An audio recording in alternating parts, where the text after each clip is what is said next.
Test, test.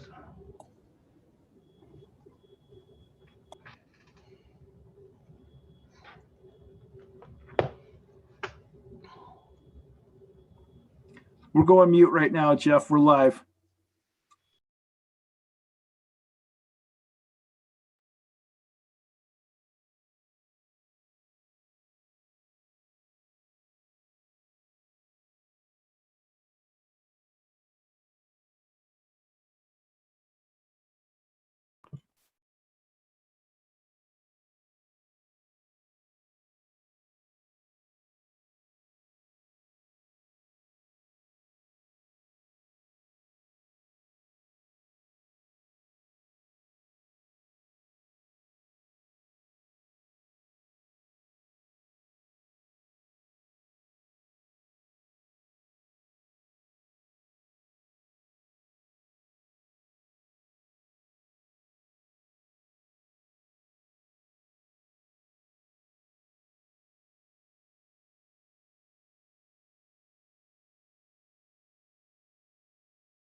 5 minutes.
Three minutes.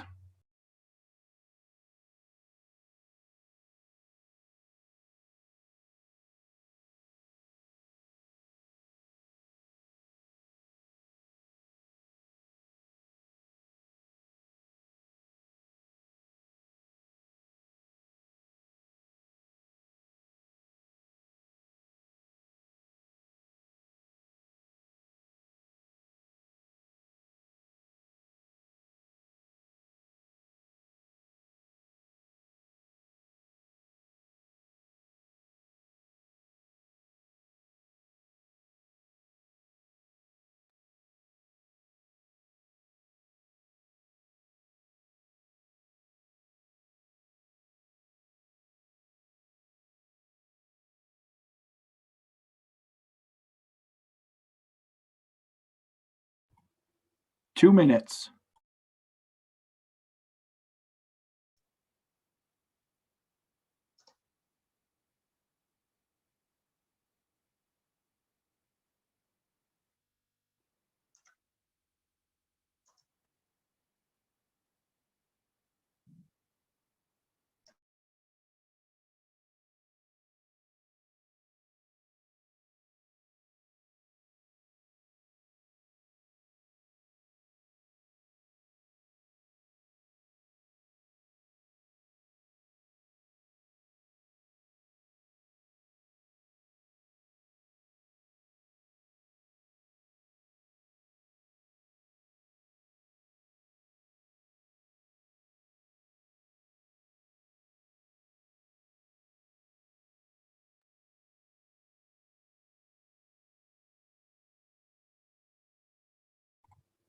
One minute.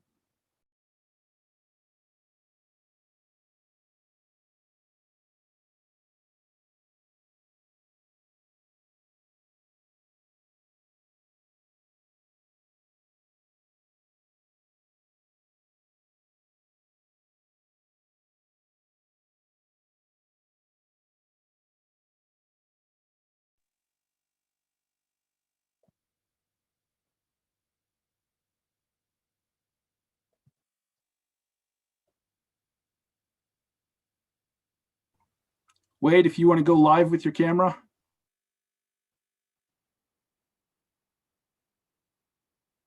I am. Can you see it?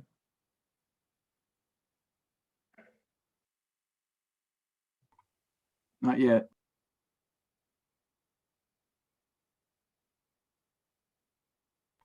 But I'm screen.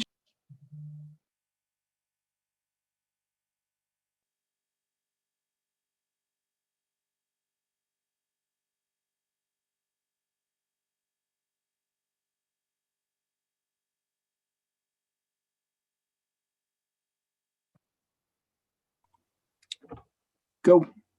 We're good. Welcome to the Spring 2021 Be Ready Utah webinar. My name is Wade Matthews. I'm the Be Ready Utah Manager for the Utah Division of Emergency Management. Thank you all for joining us today. We're very excited to provide this emergency preparedness webinar for you today and tomorrow. We hope, as the subtitle says, it will help you prepare for a brighter 2021. Hindsight is 2020, a little play on words there, but we definitely learned a lot from last year. To begin with today, we have a special message from our Department of Public Safety Commissioner, Jess Anderson. Brian Stinson, our technical director from Be Ready Utah, will you play that video now, please?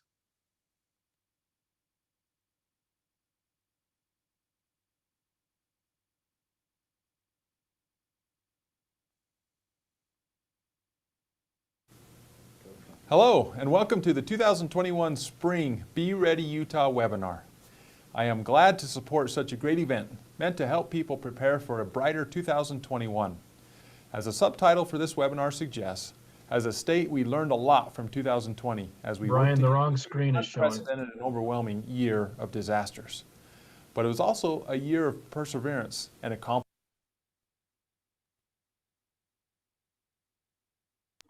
All right, what was I showing? Actually, let's try that again. Okay. I thought I was seeing your desktop, Sorry, but maybe everybody. the video was playing. Sorry.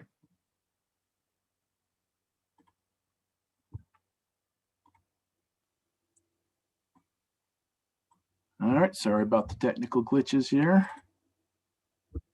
I think that might have been my fault.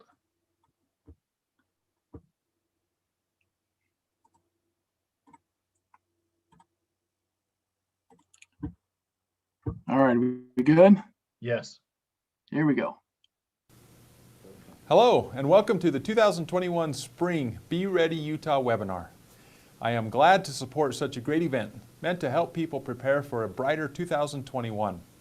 As the subtitle for this webinar suggests, as a state, we learned a lot from 2020 as we worked together through an unprecedented and overwhelming year of disasters. But it was also a year of perseverance and accomplishment. And together as federal, state, and local partners, we learned that we can get through hard times.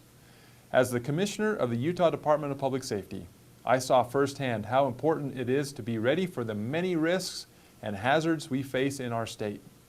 I am also reassured to see how resilient our state and communities are, and how prepared we were to respond to multiple disasters occurring simultaneously throughout the year. That readiness and resilience give us the ability to reduce the impacts of disasters. I want to take this opportunity to thank each of you for your own individual efforts to learn about and prepare for the many different types of natural and man-made disasters that can occur.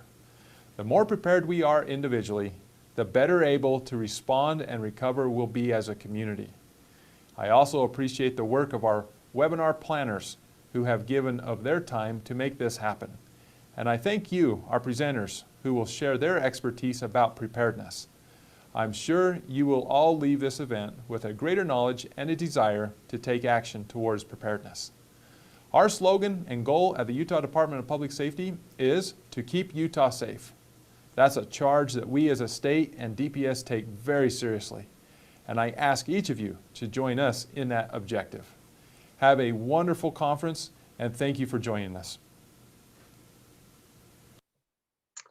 Thank you very much, Commissioner Anderson. And yes, we do want to take that charge seriously and apply that to everybody to keep Utah safe and prepared for emergencies and disasters. And we hope that this session will help reach that goal today as well. So now let's get right to our first session. As a reminder, you are welcome to post comments and questions in the YouTube chat window where you are viewing this through live stream. We will try to address questions directly through the chat window and at the end of each session as well by the presenters. Cindy Jenkins, one of our committee members from USU Extension Service, will facilitate the first session. Cindy, take it away.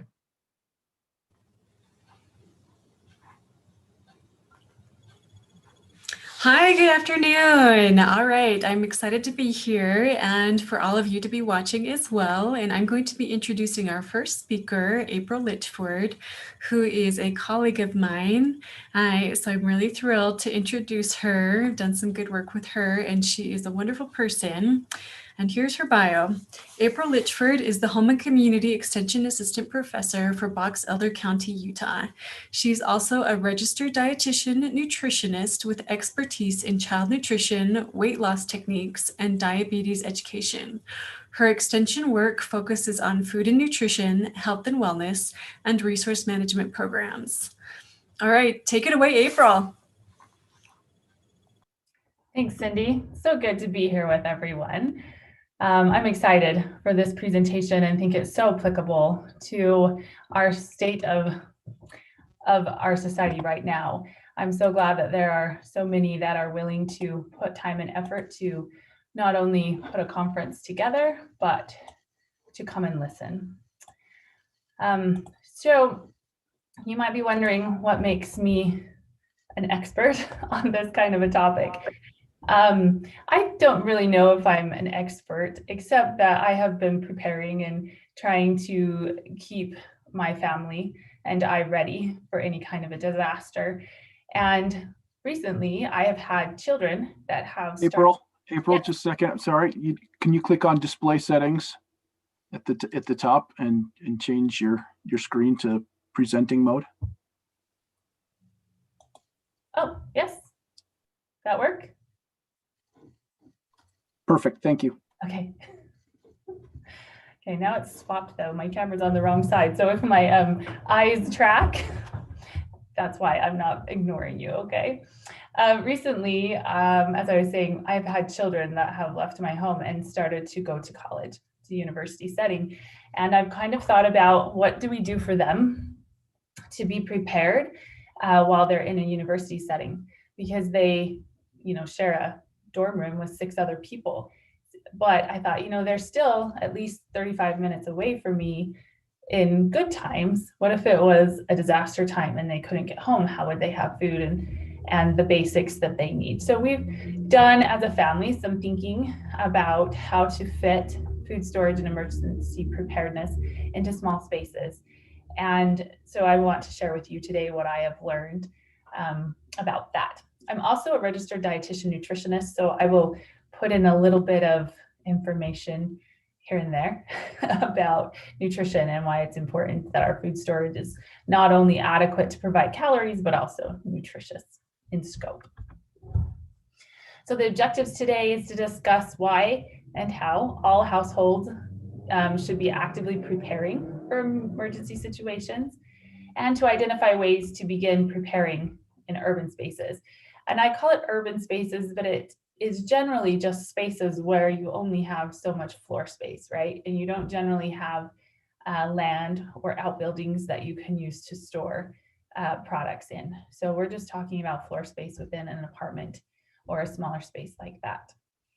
And there's 3 steps that work well for us as a family, and I have seen with other experts in the field, and that's to condense, to plan, and sustain. And we'll talk about that in a little more depth. We'll also review some creative ways to store water, food, and other essentials in smaller spaces, and how to build a basic food storage plan, or at least get it started, because that's kind of the point, right? Let's do something. We can sit and talk about it and plan and read, but let's do something. Let's get it started, because something is better than nothing, especially in a disaster setting. Then we'll talk a little bit about the next steps for your emergency preparedness plan. And I just want to caution you that you'll need a piece of paper or something to write on and something to write with. It doesn't have to be anything fancy, just something, okay, for later on in the presentation. All right. So we often hear this, what would happen if? I think it's kind of a fun game for some people to sit and think about and talk it through. Well, what would happen if this happened? Or what would happen if that happened? And where my family and I kind of do that as a way to prepare for disasters. Sometimes people do that as just kind of a fun game, but they never really go past the what if. And it's kind of concerning because some of the statistics that I found, the current ones, is that 40%, more than 40% of our households in the US do not have an adequate supply of water that would last them 3 days. And we know, as a health professional, I know, and I'm sure you all know, within 24 hours, we're without water, we're in some dehydration state. And depending on the weather and the exertion that we're having to go through, it could be sooner than that. And then things can get pretty critical at 48 hours. So not having clean and safe water to sustain life is a problem. Also, 1/3 of our US households do not have enough food in their home to even last 3 days. And I had to check that statistic a couple places because I thought, really? That to me was kind of surprising that they wouldn't even have enough in their homes or where they dwell for 3 days.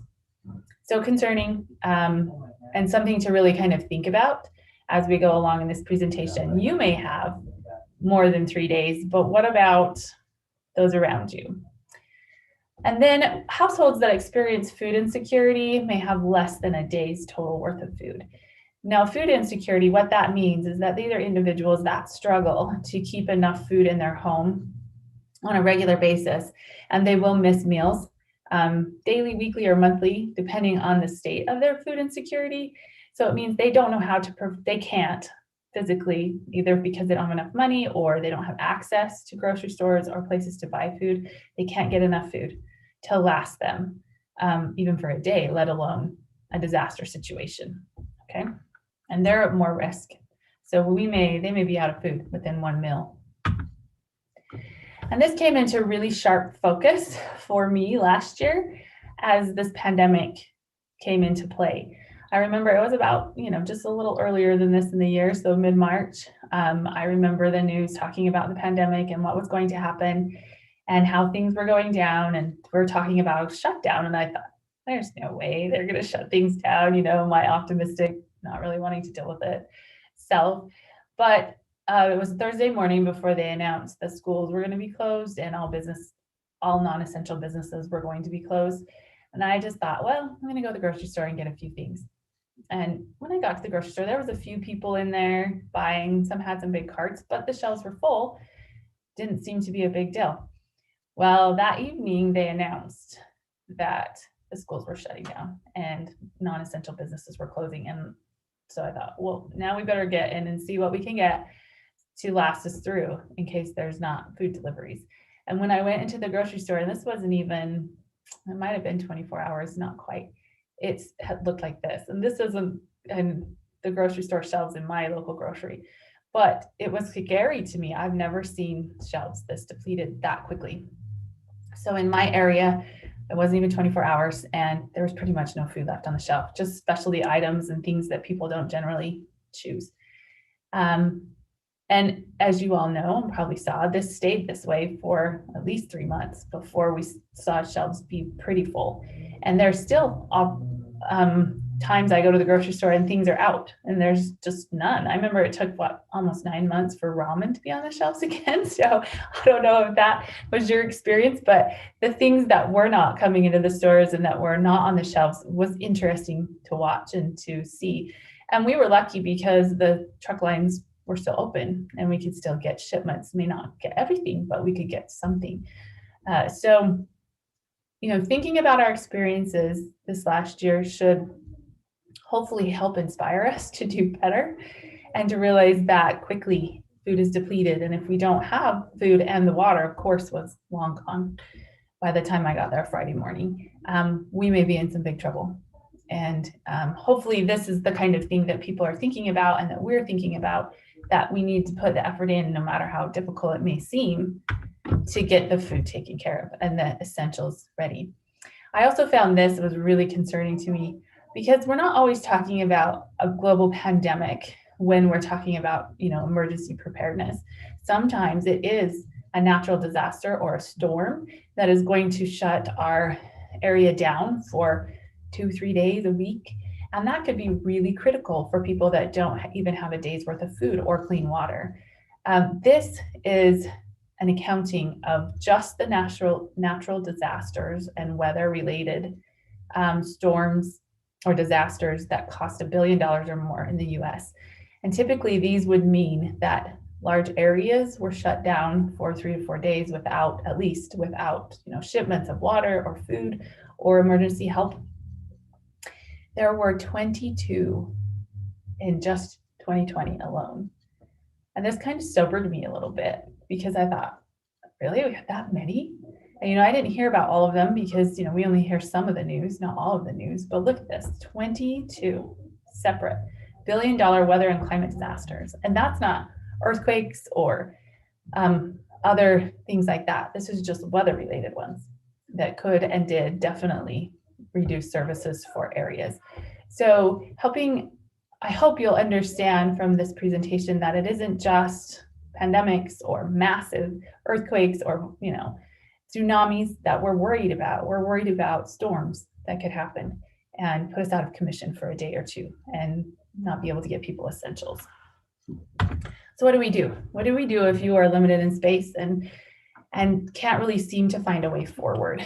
The first thing is to condense. When you live in a small space or you only have so much space allotted to you, you need to find places to put essential items. And that may mean that you need to condense, go through things, get rid of it, donate it, get a storage shed in another area if you need to store, things you just can't part with. Also find better ways to store so that you can free up space for emergency supplies that should be in your immediate dwelling with you. Now, it's something to think about, getting an outside storage shed to put storage items in, but in a disaster, would you be able to access that? And could you get there to get those essential supplies? So really, those essential supplies need to be where you live so that you have ready and easy access to them in case of a disaster or problem, emergency of some sort, all right? Walk through some scenarios with your family.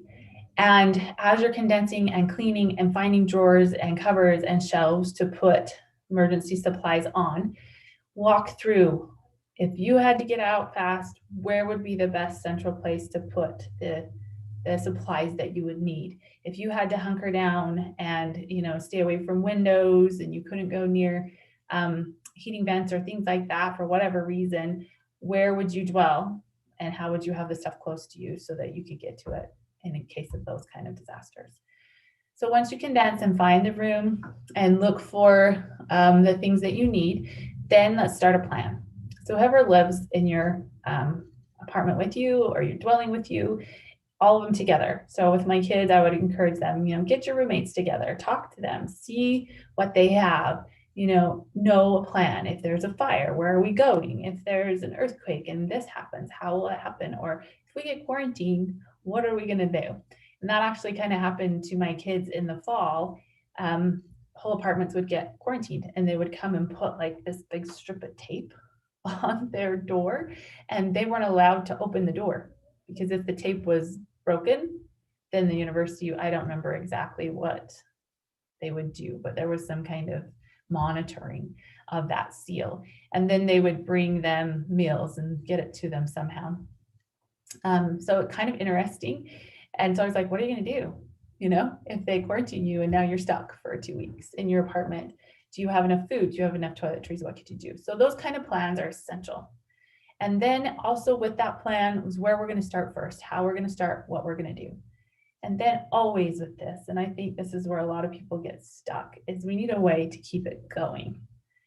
We're really great at doing that front work, finding out, starting things, and then life gets us and it gets hard to sustain. So having a plan to sustain a regular time to come together and say, once a month, this day, like for us, Sunday afternoons is a really good time on the first Sunday of the month, come together, talk about our plan, talk about where we're going with food storage, water storage, all of those things, and emergency preparedness, things that could be happening or in the air. Really great idea to just schedule that and make it a constant, consistent theme. Okay, so first we're going to talk about water. Water is the most essential nutrient because we rely on it so much. And without water, you can't live, you can't think, you can't function. So water has to be the first thing that we talk about. Some may disagree with me on that, but I've treated a lot of people in hospitals that simply dehydrated, and they really cannot function or do anything well without water. So super important that we do our part to get the water that we need, and it needs to be clean and safe water.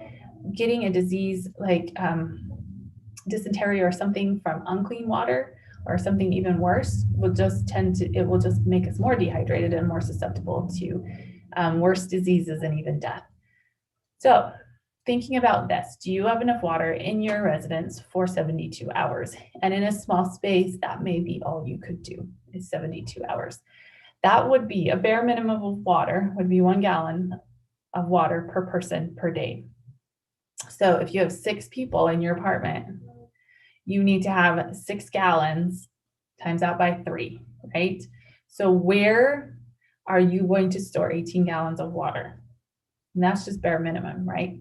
So finding ways to do that and to make it just automatic. We know where that water is, we have it, we're ready. The ideal thing would be to have a month, because in some cases, and I was trying to find the exact statistics, but I know it was over a week, that residents in Texas that had the recent ice storm and the water mains burst and they weren't able to get clean water. And of course, the stores are depleted quickly. It was at least a week before they could get regular services. And then a lot of them got them on a truck that was brought into them, right? So having enough for a month would just give you that extra added security. And then let's talk about what are we gonna do when it's longer than a month, and how are we going to do that? Now, logistically, it may be really difficult in an apartment, but we can think along these kinds of lines, especially when we're storing water. Not every water is okay to just store, right? When I was growing up, my mom used to always make us empty out the 2-liter bottles that we had soda pop in, and we'd clean them out really good with soap, and then mom would fill them with water, and we would put them in the basement. We had so many 2-liter bottles full of water. Not the best way to store water, right? We didn't know that. So figure out how to store water and what's the best way to store water so that it can be safe and beneficial instead of more harming, okay? So one way you can do that is to buy commercially packaged waters. They're good, they have expiration dates, obey the expiration dates and be aware of rotation for that water. Know how to clean storage containers. Soap and water, and then a bleach solution. And the bleach solution will depend on how much you need and how much you're storing. It's generally 1 teaspoon of bleach per quart of water, and then use culinary water to fill those buckets, okay? And then if you have filled them yourself, you should be emptying those and refilling them every 6 months. That's the best recommendation that I could find. And then how you store that, what kind of container, what will it look like? We're gonna look at that in just a second. Think about your storage containers that they are food grade. A lot of people don't know that there's a difference between food grade and commercial grade or other grades, right? So know if it's food grade. One thing that I think is really great is most of the water containers that I purchase are blue. They're that dark blue or a blue color, and then they have the symbol on them that tells you they're food grade. So look for that. Make sure they have tight fitting lids, because water is damaging, right? If it leaks, and we don't want anything to get into it that could contaminate it. So tight fitting lids. Think about filling tubs and sinks, or make that part of your emergency plan if you think that you might be heading into a disaster. There was an earthquake, you're not sure if the water supply is going to be contaminated. Turn off your water supply to the city, turn it off at your house, fill up your sinks and waters and tubs first, then turn it off, and then be able to leach your lines when you need it, if you need it, your water lines. So think about that, because you can fill up tubs and sinks and use that water first before it becomes contaminated. And then try to find some creative places to find and store water. Think about water heater tanks. Many houses have started installing 2 water heater tanks for smaller homes, 3 or 4 for larger ones. For a couple reasons, we like our hot water, but also because there is a ready storage right there of water. In my house, I have 100 gallons in water heaters. Think about where you could put water. If you have a little garage space, if you have other places, I'll show you some pictures of that in just a minute. but understand and recognize that you have limited space in these small spaces. So investing in a water purifier is actually a really smart idea. They take up less room, and if you can find a water source, you can generally make any water source safe.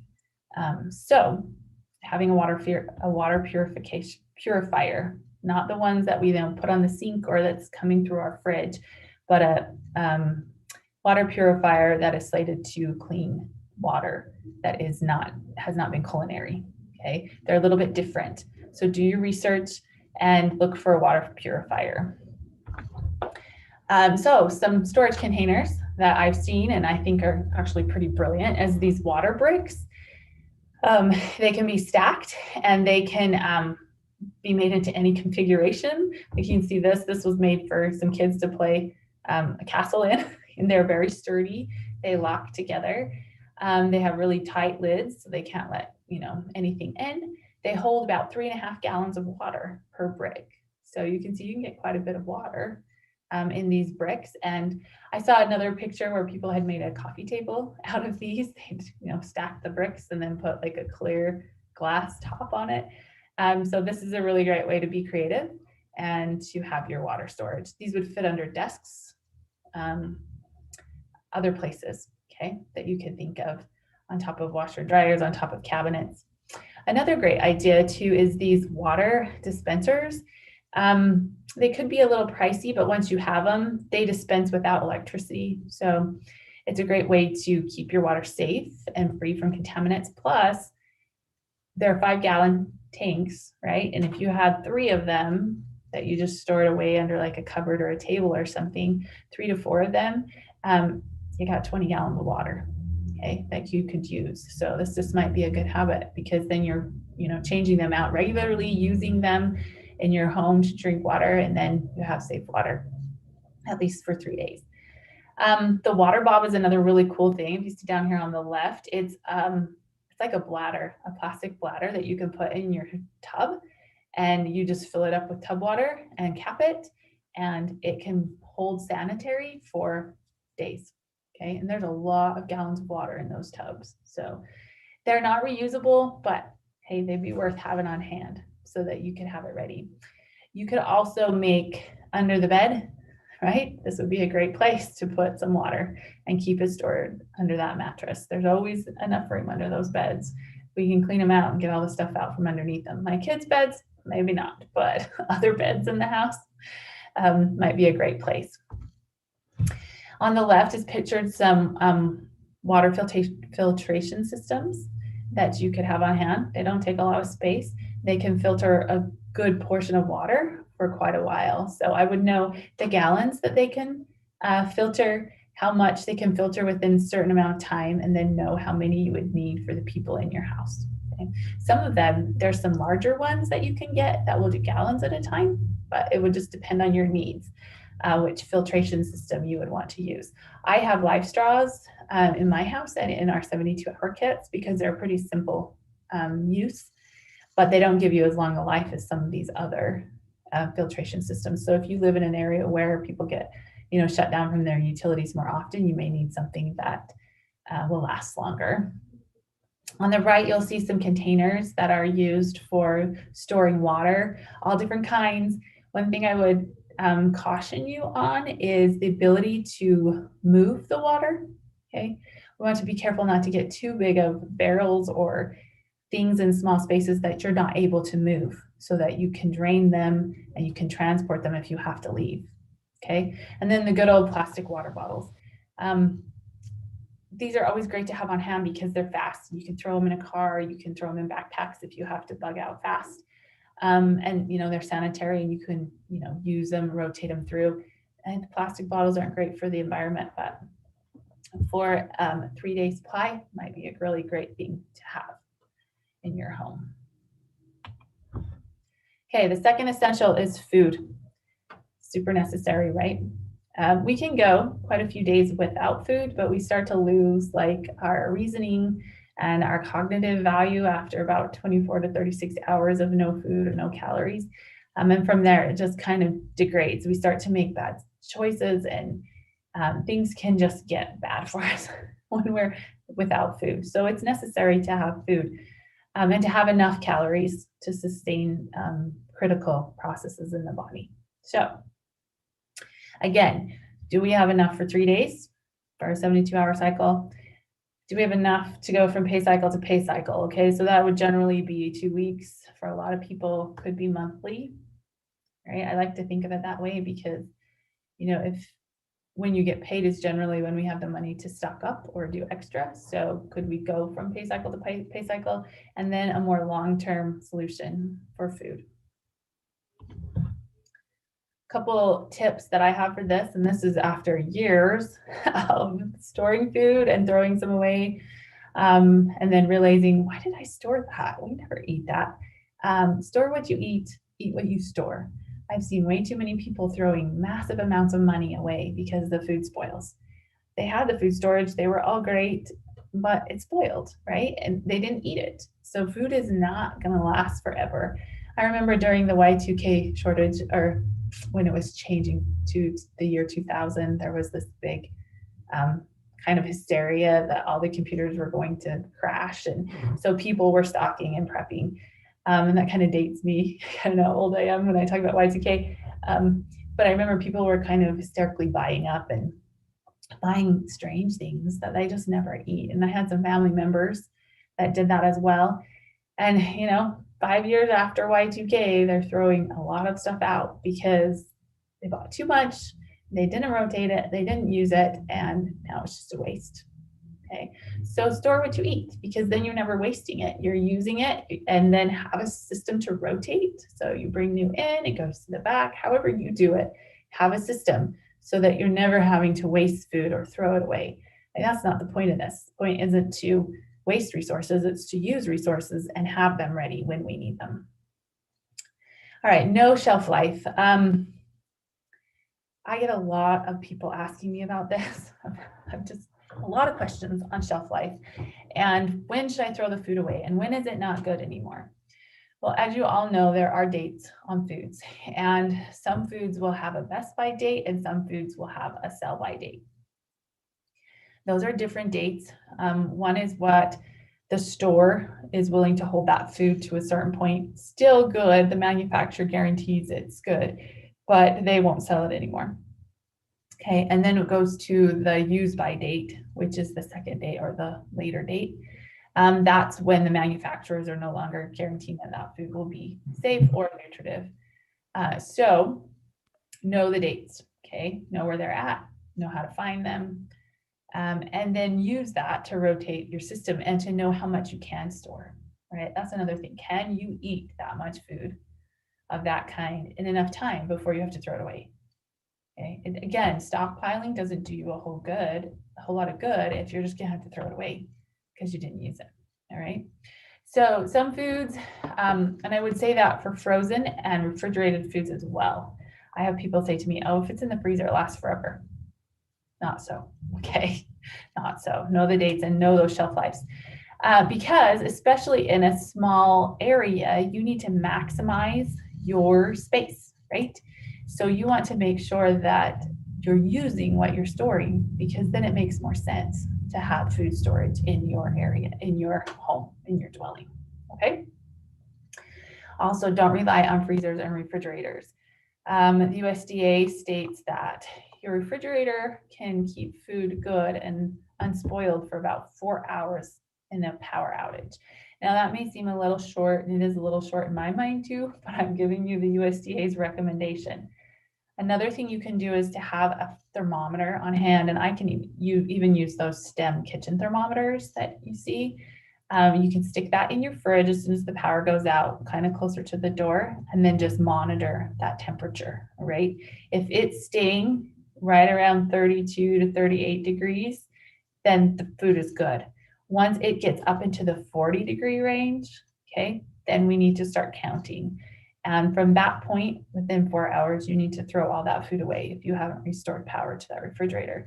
So even though it seems like a great place to put food to store it, it may not be your best option if the power's out for days, right?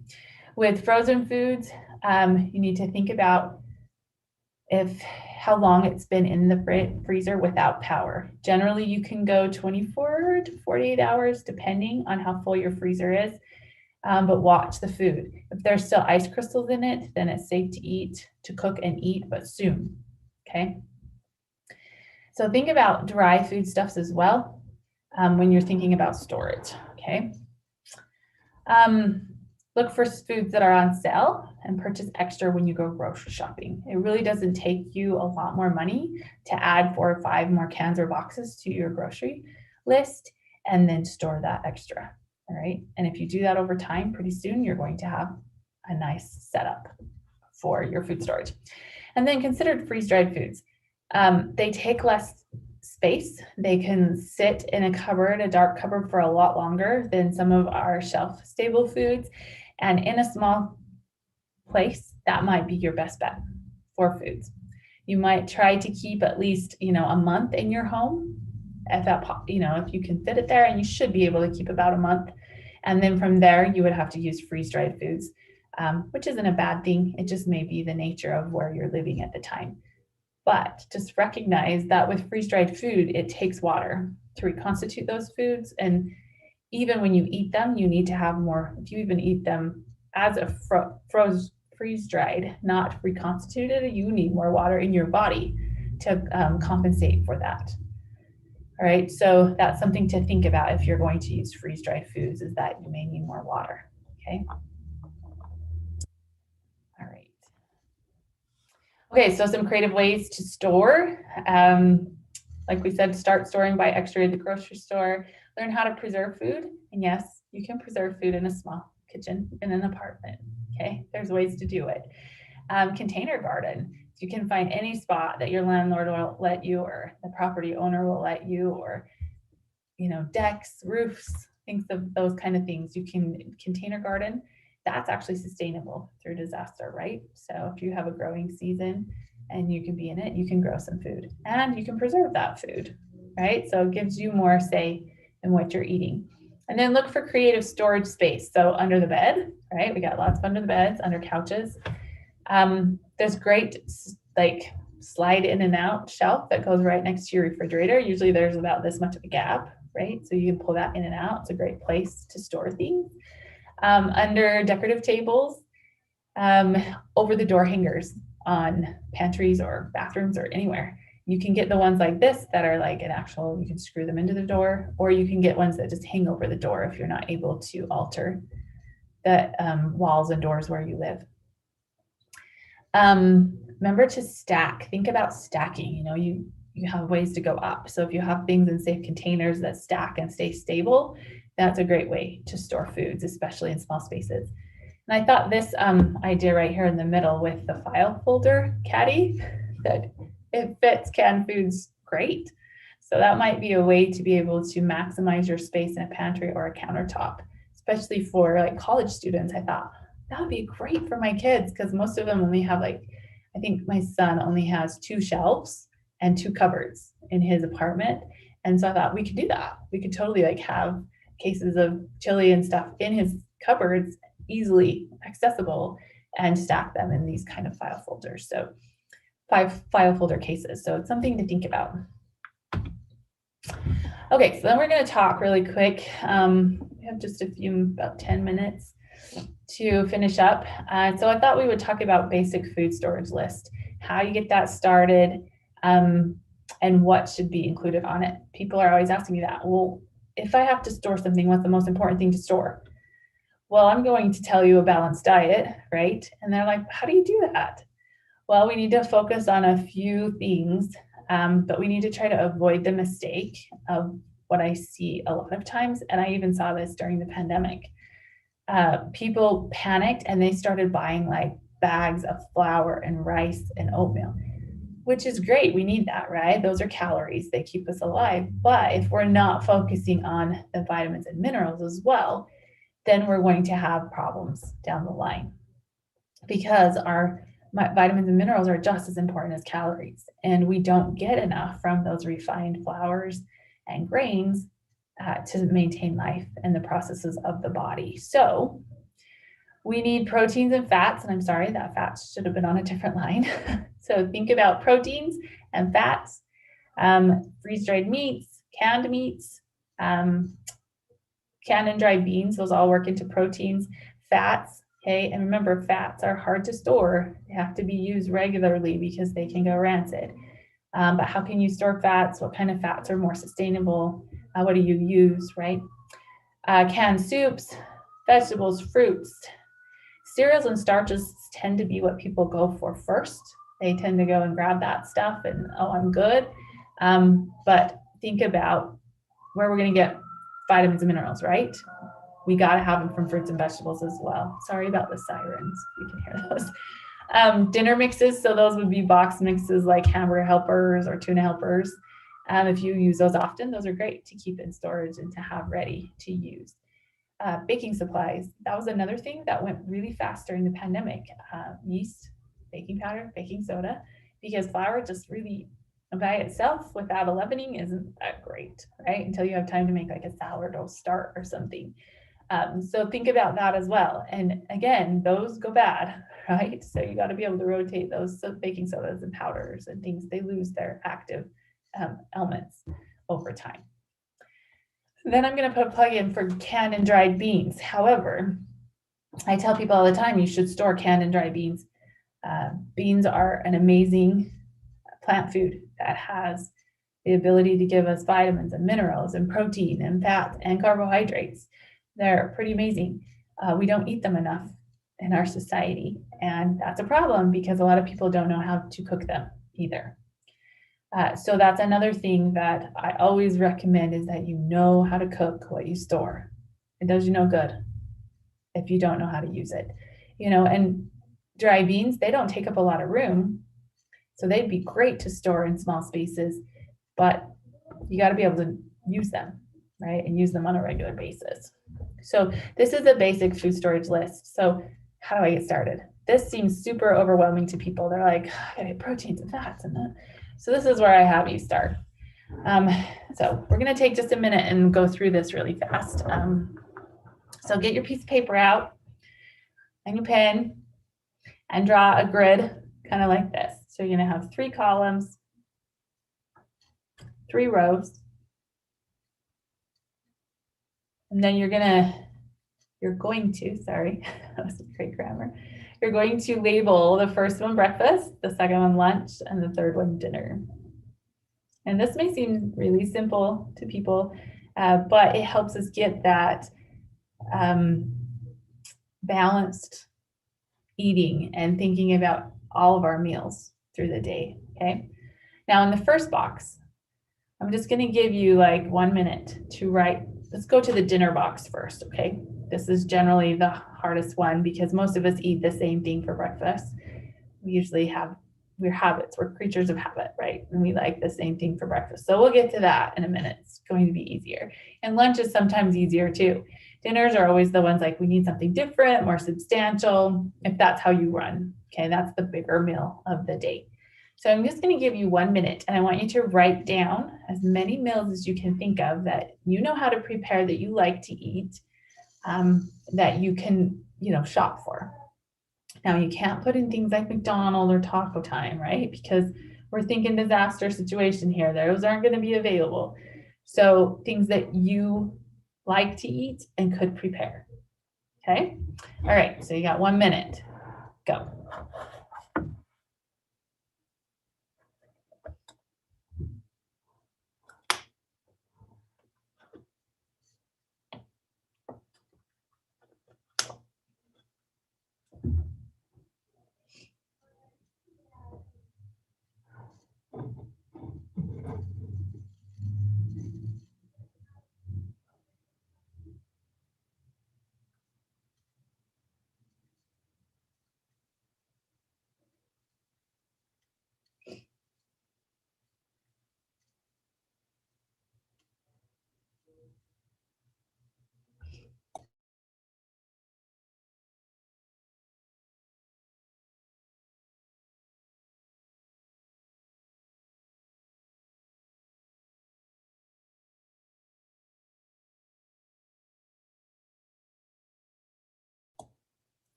Okay, hopefully you got a few about done. It's kind of hard to do this over on a webinar because I can't see who's still working. So hopefully you got a good list down of dinners and you were able to fire some off.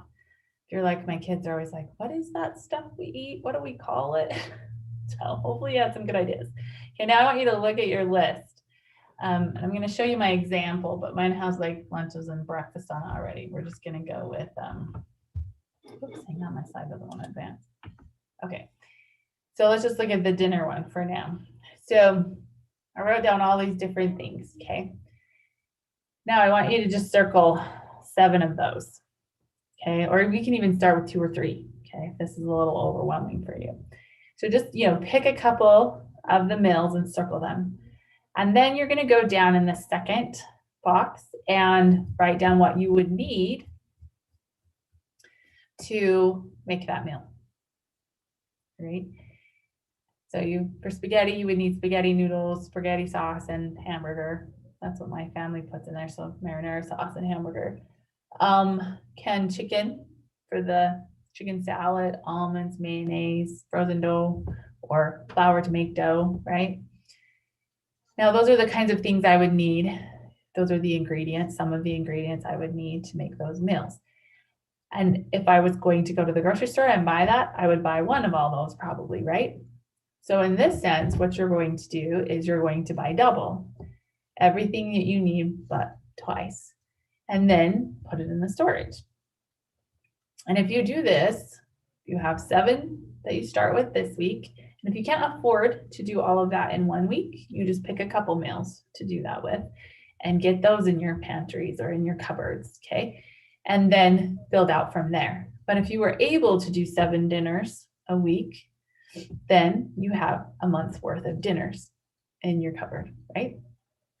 One thing I do want you to note though, notice that I just put spaghetti, chicken salad in there and the ingredients for those, but I'm kind of missing some key food groups, right? If all I eat is spaghetti sauce and hamburger for dinner, I'm missing some things. Right? I'm missing some of the micronutrients that I need or the vitamins and minerals that I need. So I need to add in vegetables or fruits, right, to my list so that I have some of those on hand as well.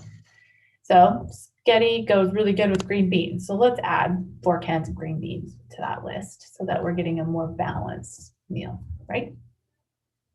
Same thing with the chicken salad. We can add some celery to that, water chestnuts. We can get some grapes to put in it, right? Now, not all of those things are shelf stable. So then I would challenge you to look at, okay, where we're at and what could I substitute that's shelf stable? So if I like grapes in my chicken salad, I could substitute craisins, right? It's a good substitute. They hold on a shelf. I can use them often and have them for that vitamin C that I need, okay? And then you can do this same exercise with lunch and breakfast and those kind of things until you get that month's storage. Now, this may take you 6 months to buy the extra that you need, but once you have it in place, then every time you take out of your pantry, you write that down on a list so that you can put it back. And then you also always know that you have a month's worth of food to feed you and your family. Okay. May seem simple, but it really works. This is how I've been doing it. It's how my mom did it. My mom used to have like an inventory list in her food storage. She had a lot of room and was able to have a big storage room. And so we would just write down what we took out, and then she would be able to watch for sales and purchase it again. So we always had what we needed. But this is also a really great system. You just shop from your pantry, you write down what you're taking out. Then when you go grocery shopping, you put it back and it's always there. It's always ready. So hopefully this helped you a little bit to kind of think about where to start and how to get going. Because remember, start somewhere, right? So even if all you got down was 2 meals, when you go to the grocery store this weekend, we're just gonna buy double. Now you got it, right? Next week, we'll do the same thing, okay? And also really helpful, in Utah, we often have case lot sales. So if you watch for those, a lot of times you're gonna be getting better deals on these foodstuffs and being able to save a little money that way. But this is also a great way to do it.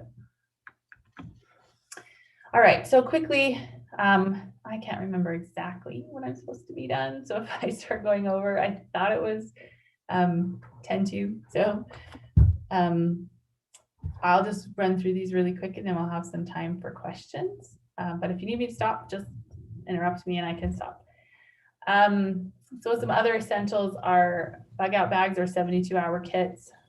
April, I just Yes, want to ma'am. let you know that there is a cutoff at 10:02, so feel free to just Then. wrap up and we'll be done, okay? Okay, I'll just show you really quick these few slides that I thought about. They're just kind of the extra stuff, thinking about hygiene and how you would manage waste, and having those kind of supplies ready, first aid and medicine, and then how we would compensate with children. And just tell you a little bit about Extension. We're online, we're all over, we're in every county in Utah. And I would love your thoughts, if you would be willing to take my survey and give me some thoughts on your this presentation and what you learned from it. I would really appreciate that, and maybe being able to provide more of this information for others and you in the future. So I put the link in the chat, or you can scan this QR code. Thank you so much. I hope this was informative. Okay, thank you, April. We had just a few questions and they were answered in the chat, so I sure appreciate that. And I'm going to turn the time back to Wade. Thank you. Absolutely. Thank you, Cindy. Thank you very much, April, for that excellent presentation. Such good information there as well. So I don't know if there was anybody, I think we do have time for a question or two. If there were any questions that were not answered or we wanted to reiterate here, we could do that at this point. But we do have Brian that's going to be pulling up a quick promotional video for us from Utah State University Extension. So Brian, why don't you go ahead and pull that up for us as well. But let's see. So just a couple of quick questions. Presenting. Pardon me? Teresa was presenting this go round. Okay, so we'll have Teresa pulling that up. So April, yeah, just a couple of questions you might maybe add a little bit to. We've answered online a little bit already, but as far as storing water in garages or on concrete floors, what's your recommendation about that? Yeah, that's a hard one. I store water in a garage because that's one, I've had water leak in my house. And so I try to avoid that because the damage is pretty extensive. If you have a cement floor in a basement, that's a better place because it's colder and darker and the water can be more like it tastes better. I don't think it's unsafe, but it just tastes better when it hasn't been heated up and cooled down. But I do store it in my garage now. That way it's easier for me to just drain them. I have some big barrels out there too though. But what my biggest thing is to try to just rotate it. If you have it in a garage, try to use it regularly, then you're not having issues with the heat or the cold. And it's just a little bit easier to manage in a garage. So on a cement floor, no, I make sure that it's off the floor, either on pallets or on some kind of a barrel or bucket so that it's not leaching things out of cement. Okay, great. Thank you for that. Yeah, good explanations there. James, were there any other questions that we didn't get answered that we might need to bring up right now? James or anyone else watching the? There was one question on the sheet that just came in. How long, unless you answered that one. how long can we store water? I guess, is that the question? How long for water to be contaminated? If I'm understanding the question correctly. So basically, what's your recommendation as far as long-term water storage? You know, USU Extension Service did a survey that said water could be stored indefinitely if it was treated and in a good container in a good location. But did you have anything else that you would recommend about that? For home storage, that's true. For home storage, I rotate mine every 6 months. I drain them, I use them to water flowers or clean things, and then refill them up and treat the water again and wash the barrels with soap and chlorine, just because I like to be safe and make sure my kids are okay. So, and it's not hard. We do it in the fall. like in October before it gets cold, and then we do it in the spring, and it's a good system for us.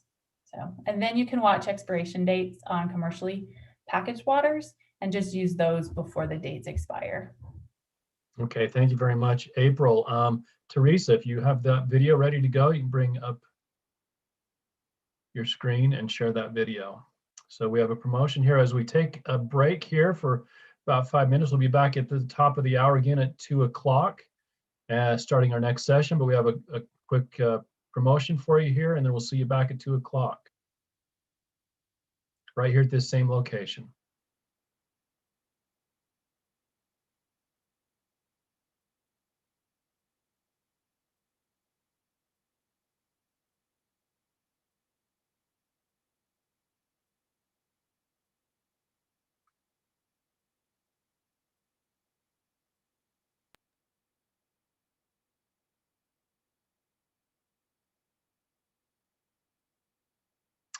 So do we have the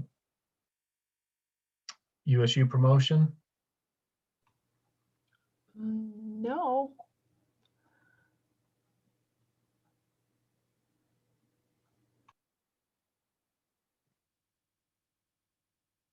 Okay, well, we will start our next session right here at 2 o'clock.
As people are still here with us, and again, we're starting our next session in just a couple of minutes.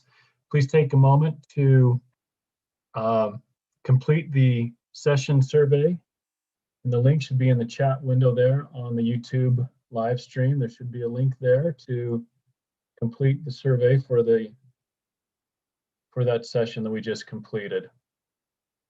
Right there at the bottom of the chat window. Please provide your feedback for this first session by clicking on that link.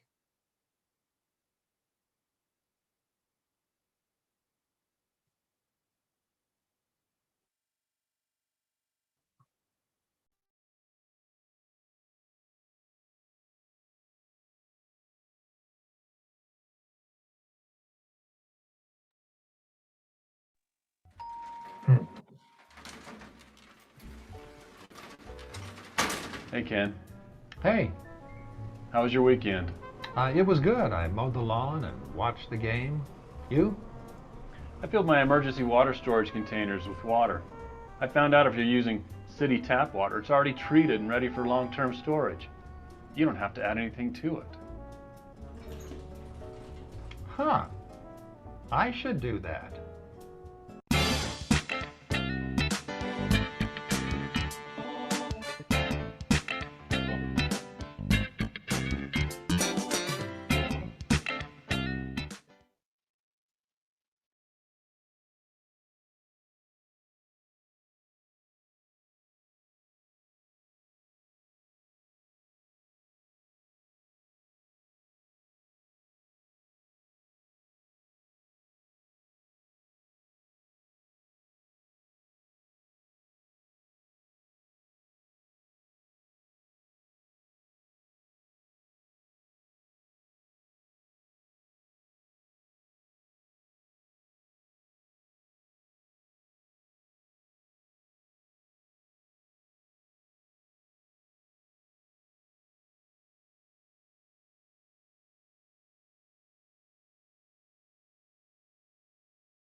All right, welcome back. It's 2:00. That's the end of our first break following our first session here at the Spring 2021 Be Ready Utah webinar, preparing for a brighter 2021.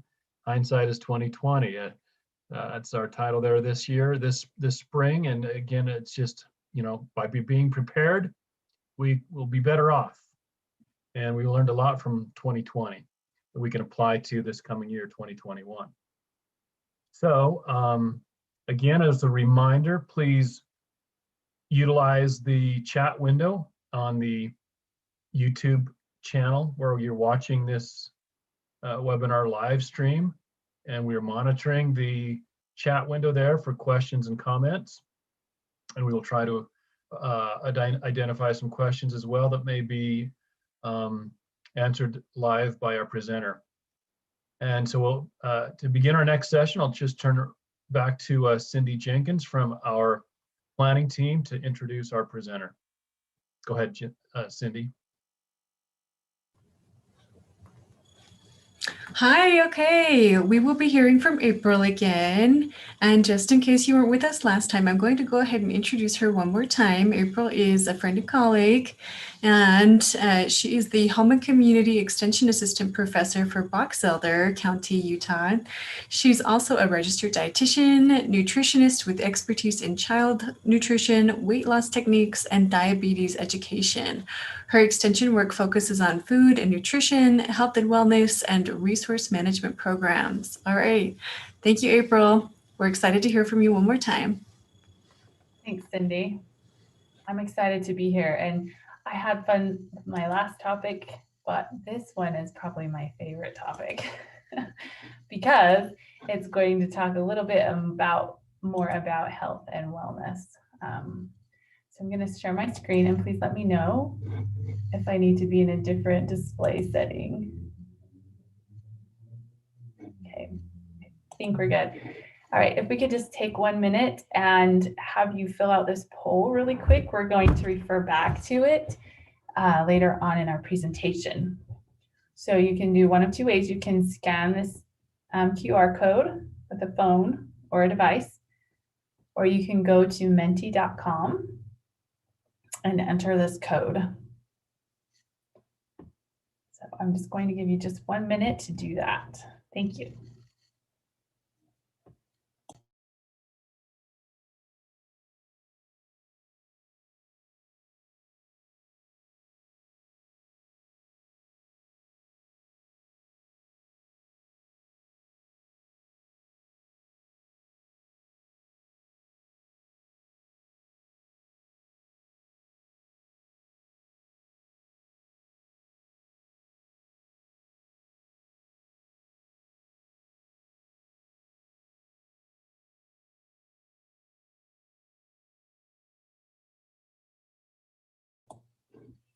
Okay, hopefully you had a chance or still working on the poll. So I just wanted to introduce the topic that I'm going to be talking about today. It's healthy living and emergency preparedness. And that might be, some of you may think that doesn't go together, but we're going to talk a little bit about how that really does go together and your efforts for healthy living can actually do a lot, not just for you personally, but for your family and your community. So I first want to thank my colleague, Callie Ward. She is an extension assistant professor as well in not Miller County, one of our counties. I just forgot which one. Maybe Cindy can remind me. Anyway, she helped me put together this presentation, but then she was off on vacation today, so she couldn't join us. But I'm really thankful to her for her help and willingness to work on this with me. So as Cindy mentioned, I am a registered dietitian nutritionist, and so this is near and dear to me and what I do professionally. So what we're going to talk about today is we're going to discuss poor health and chronic diseases and how these could impact emergency situations for you and for our communities as a whole. We're going to identify the benefits of living a healthy lifestyle and how that really can benefit you overall in an emergency. We're going to examine overall health and assemble a personal plan to improve healthy living. So keep your paper close if you had that with you in the last presentation. We're going to try to make a couple goals today. And then hopefully by the end of this presentation, you'll be able to recognize that your choice or the choice of individuals in your community to stay healthy can change outcomes for the whole community and maybe our state, right? When we look at it that way. First, I want to talk about chronic disease and why it is such a concern in Utah and in the US as a whole. Currently, 45% of adults, so that's 133 million adults, have at least one chronic disease. And that means that they have a disease that doesn't go away, that they have to manage in one way or another throughout their life. Now, some of these chronic diseases they often have symptoms that can be pretty severe. And depending on your level of management of that disease will depend on the severity of those symptoms. So sometimes it's the chronic disease we're worried about, and sometimes it's the symptoms of that disease that are problematic. Individuals with chronic disease often suffer more consequences. So this is research and in literature that they often have more consequences during an emergency event. Not that it's discriminatory, it's just because of the state of their health and the diseases that they have, they are just more susceptible to further stress and problems for that disease. So a couple of things that tend to occur is when we have emergency situations, medical services are interrupted. And if someone needs regular medical services, and those medical services are interrupted, we're going to have increased symptoms, right? They may have lack of medications and therapies that are necessary to keep their symptoms manageable or lower. They often lack resources that are necessary, like medications or medical supplies, right? Often increased stress increases disease symptom, depending on the disease and the state of the stress, but often that is what we see, more symptoms because the person is just simply stressed in whatever way. And then we have an increased risk of additional diseases and death that can occur in these disaster type settings. And then of course, they are more vulnerable to communicable diseases. So those are diseases that are passed from person to person or thing to person and that pass quickly. And when we already have someone with a chronic disease having increased symptoms and then they get a communicable disease, even something as simple as a cold, it can aggravate those symptoms and make it a situation even worse. People with chronic diseases are also more likely to require emergency health care during a crisis. Either they can't move fast enough to get out of the way and they get injured, or because of the stress response, now they're in an emergency state. And often healthcare is limited during emergency states, right? Often people with chronic diseases have low aerobic fitness, which means they have a hard time walking, moving on their own or for sustained amounts of time. And this can often contribute to more chronic disease. Okay, so it's kind of a slippery slope, if you will, once we're already sliding down there and then we have a disaster that takes people out of a normal routine, it gets worse and worse. Now, this is especially concerning because of the condition of obesity that is rising in our societies. Utah is not free from this. I wish we were. We are one of the better ones on the obesity maps, but we are not free from the obesity problem. About 35% of Utah's population is obese, and this is numbers that were recorded in 2019, so they were released last year. So those are recent, those are current. So it's just over 1 in 4 adults, okay? And we're getting closer to 1 in 3, right? Which is concerning. Often obese individuals are unable to undergo stressful, strenuous movement. So when someone's obese, it's more than just overweight. We have just, 20, 30 pounds that we might be overweight. We're moving into a system of obesity where we have a change in physiological function because of weight. And this makes it difficult to walk, to run, to lift things, to sustain movement for long amounts of time, to stand, okay? And because of that, they often require help to be evacuated. They're not able often to evacuate from hospitals and care centers on their own or buildings. You know, if they can't take an elevator, they may not be able to walk down the stairs or upstairs. And often people with obesity suffer from more than one chronic disease. Most of them have one chronic, well, we know they are, because obesity is a chronic disease and is considered to be such. But often they also are dealing with other things like cardiovascular disease or diabetes or other chronic diseases that go with obesity. So why is this a problem? We don't like to see individuals suffering. I don't like it.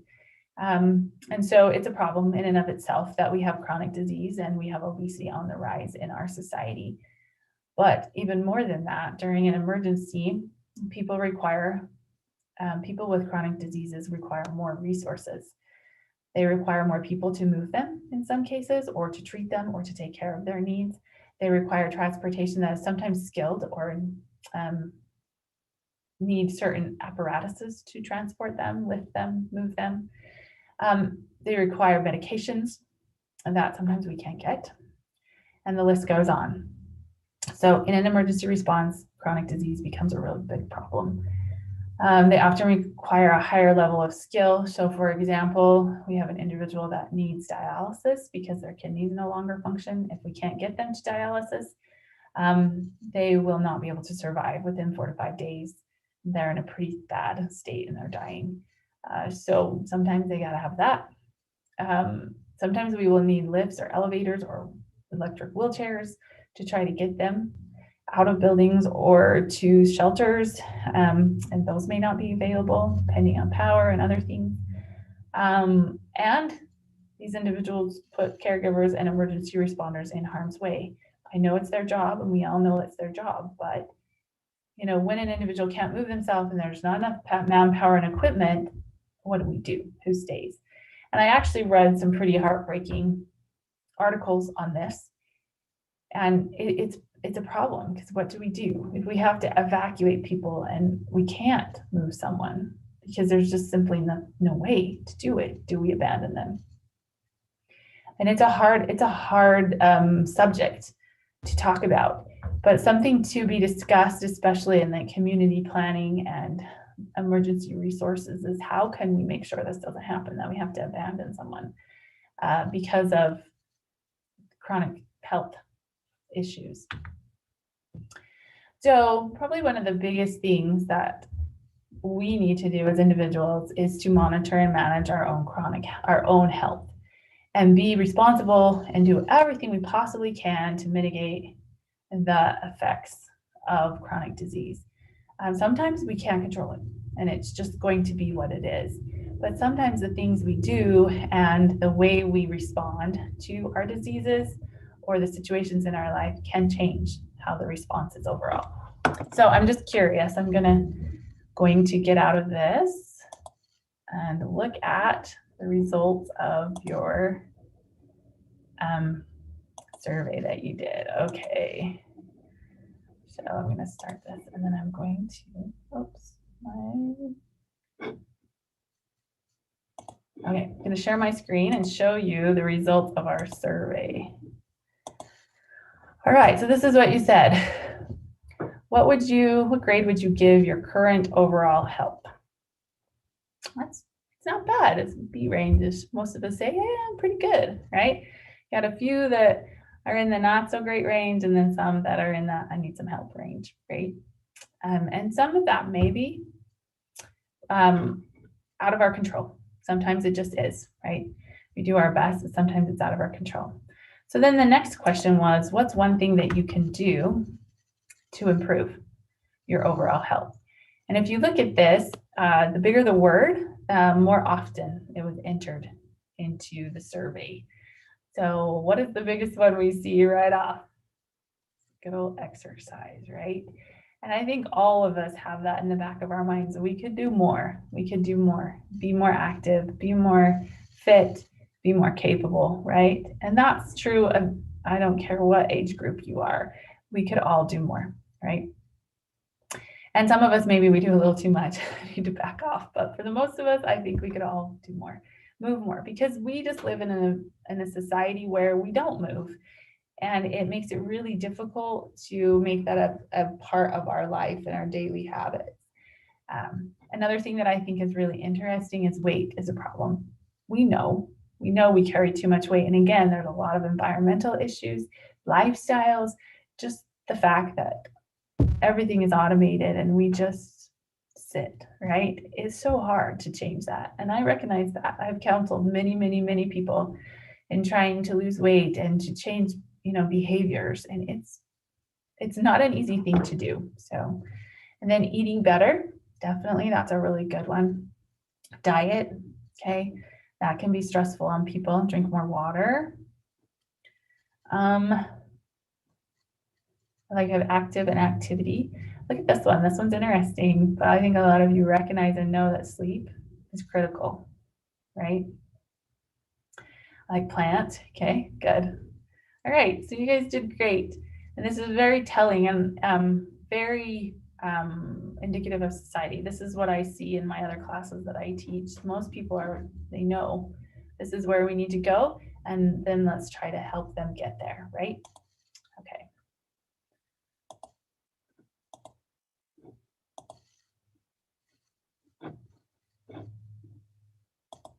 All right, so overall health is needed, and thinking about how we have good overall health is really important. So we're just going to talk about a few principles of overall health in this presentation today. All right, so when we think of good overall health, we of course think, and most of our poll said like good physical shape, right?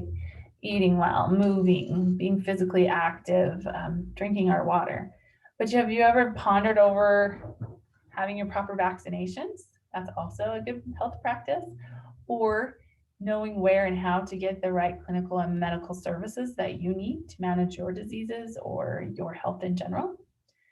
And then where you can get critical health information if you need to in an emergency alert situation. So all of those can play into having good overall health and understanding of how to be healthy. So the grade that you gave yourselves was just about a B. So there's some work to do there. So I want you to think for just 1 minute of one thing you can do. And we wrote down a lot of those things in our poll, right? That we exercise, eat good health. Now I want you to make a personal goal. What will you do in the next week to improve your overall health? And in my profession, we talk a lot about SMART goals, right? So you need something that's specific, measurable, achievable, realistic, and has a time frame, right? So you might say to yourself, well, I need to move more. Oh, that's really general. Okay, so how are we going to move more?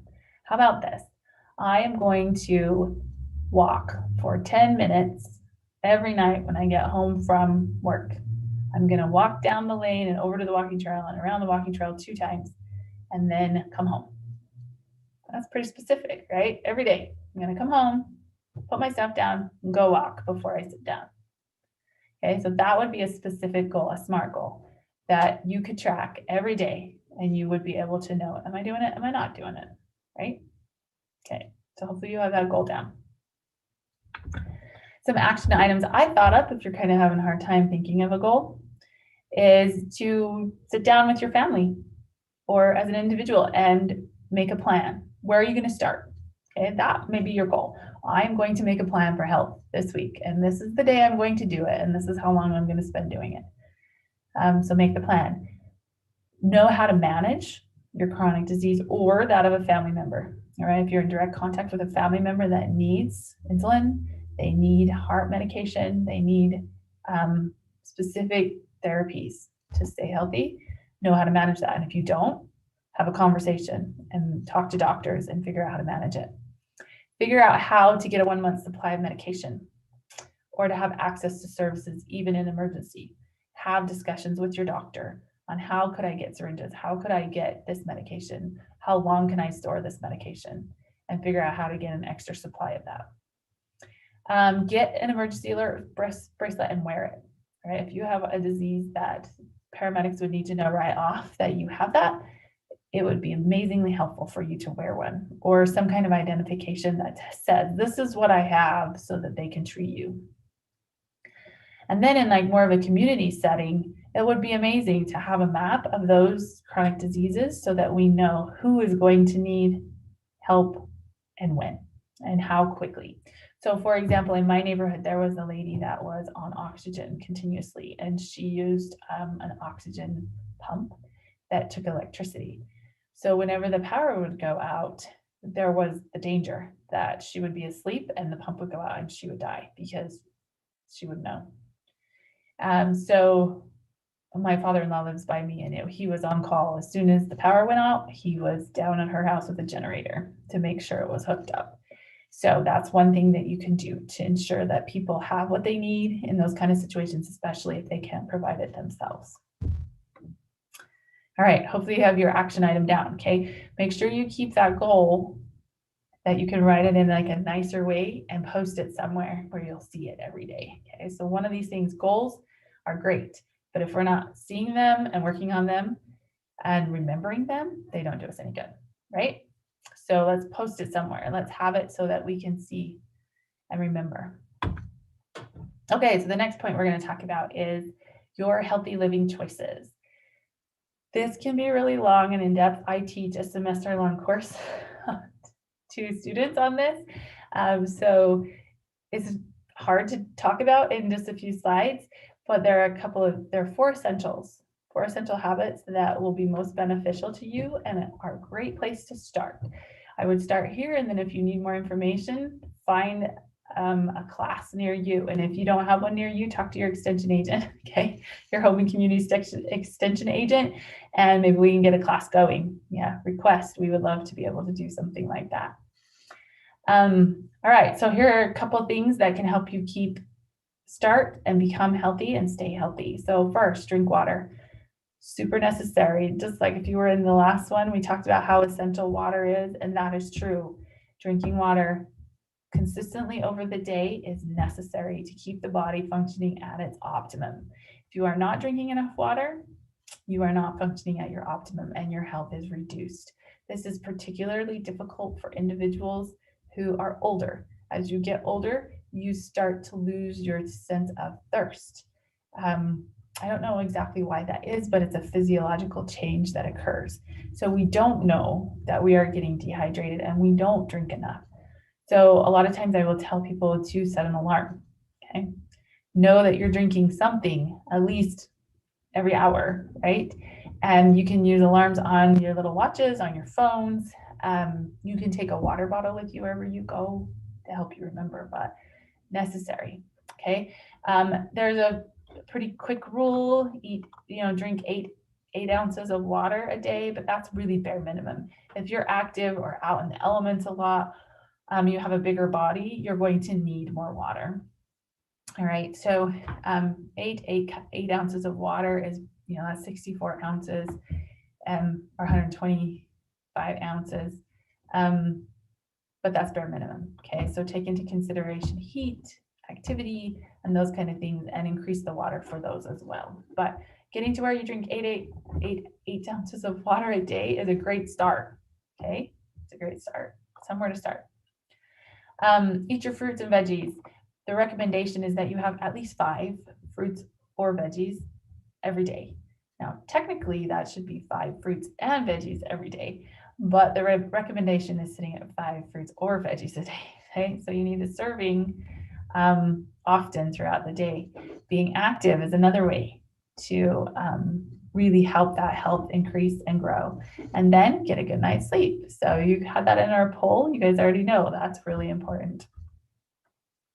So we're not going to do this with a poll just because of the clunkiness of this webinar, but I want you to think about what you would give your healthy living grade. Where would you be right now? Do you drink enough water? Do you eat your fruits and veggies regularly every day? Are you active regularly every day? Do you get a good night's sleep most of the time? Almost every day you get a good night's sleep. So that would be 7 hours at least in a row. Where do you sit with that? And where would you give your grade? hopefully we're still in that B, maybe more A ranges, right? Or it might just be being a little optimistic. But we all have work to do in this arena, don't we? There's always something that we can fix and do better. So for just a second, I want you to think about a SMART goal that you can do. We talked about our overall health, so you have that goal. One's already settled. Now let's talk about our healthy living. Let's change those healthy living habits. What's one thing you would be willing to do? Remember, don't make it huge. I tell people all the time, oh, make these goals and they'll say, I'm going to eat 10 fruits and vegetables every day. Well, if you only eat 2 a day, it's highly unlikely you're going to eat 10 a day just tomorrow, right? You might tomorrow and you might the next day, and then it won't happen, right? So let's make them realistic. If you only have vegetables at dinner, then maybe you can make a realistic goal that now I'm going to have vegetables at lunch and dinner, right? That's more realistic than, oh, I'm going to eat 10 all of a sudden, okay? So think about that. Or if you only, you have like one of these water bottles a day, let's have 2, okay? Something like that. Couple ideas, have fruit or vegetable with every meal or snack. If you do that, if you have 3 meals a day and 2 snacks, like it's recommended, you got it. You got the 5 fruits and vegetables right there. But if you're not close to that, then let's just have a fruit or vegetable with every meal, right? And then we can increase from there. One thing that helps with this is to prepare individual bags of fruits and vegetables that are really easy to just grab and go, or to have fruits and vegetables accessible to you that you can grab and go, that are just easy. Grab the banana, eat that. Grab an apple, eat that, right? You could have cut up pineapple in the fridge, or pomegranates that have been seeded and they're already in a bag. So it's super easy to grab and go. There's a lot of these cut up fruits and vegetables in grocery stores that you can purchase. Baby carrots, those are always a go-to for me. Really easy to grab those and just eat them, even while you're walking or driving the car, right? Another thing that's really good is to eat at home. Make a menu, shop from a list, and limit how much you eat out. If you can limit your food intake or the amount of times that you eat out to 1 or 2 in a week, that includes breakfast, lunches, and dinners. If you can limit it to 1 or 2 a week, you are doing much better in your health. Okay, you'll have less calories, less sodium, more fruits and vegetables typically is what the research shows when you eat at home. We talked about carrying a water bottle, and then set a bedtime and stick to it. All right, I recommend to my students, and of course I'm teaching entry-level college students, so they think I'm crazy when I say this, but I tell them to set an alarm for bedtime and set it 30 minutes before they need to go to bed, and wind down everything, shut it off, and get ready to sleep. So you have some time to meditate, to wind down, to think about the day, so that when we sleep, it's good sleep and that we're ready for sleep. A regular bedtime is actually really healthy. It creates a rhythm to your life, and it helps you to regenerate and have more energy for the coming day. If you can sleep better, you'll have more energy to move better. And it generally, typically, will help people, 1, be more active, and 2, eat better, because they just have a general better well-being. All right, hopefully you got that goal done, right? Smart goal. Okay. Now let's talk about physical activity. This one, when I talk to my clients or my students about this, a lot of times they're just like, I'm tired of talking about this. I don't want to deal with this. Physical activity is hard. I don't have time to go to the gym. I don't have time to put anything else into my life. I'm too tired. That's when I hear from people in my family sometimes. But physical activity is absolutely essential. Doing regular physical activity is essential to disaster situations. If you cannot move, you cannot save yourself. It's true. It comes to that survival of the fittest. Fortunately, if we're in a disaster situation and it's an emergency and we can't move, we can't get people out, we're going to get overtaken. And it's an awful thing to think about, but there's truth to it. Okay. And one of the things that I thought was really interesting in the literature, and this goes for our nutrition, our healthy living as well, right? We just have more resilience. our body can handle stress better. We have less chronic disease. We have less symptoms of those chronic diseases. And because we can handle resilience better, we have the ability to withstand, recover, and grow in the face of stressors and changing demands. Okay, and that is the definition of resilience. If we are healthy, if we have physical, mental, emotional health, and we're physically capable of moving, then we can withstand whatever is going to come our way. Most whatever's, right? Some things we just may not be able to withstand, but the stresses of a disaster situation we can withstand, and we can recover from it, and we can grow and learn from those situations. But if we're not even physically able to move, then how can we do that, right?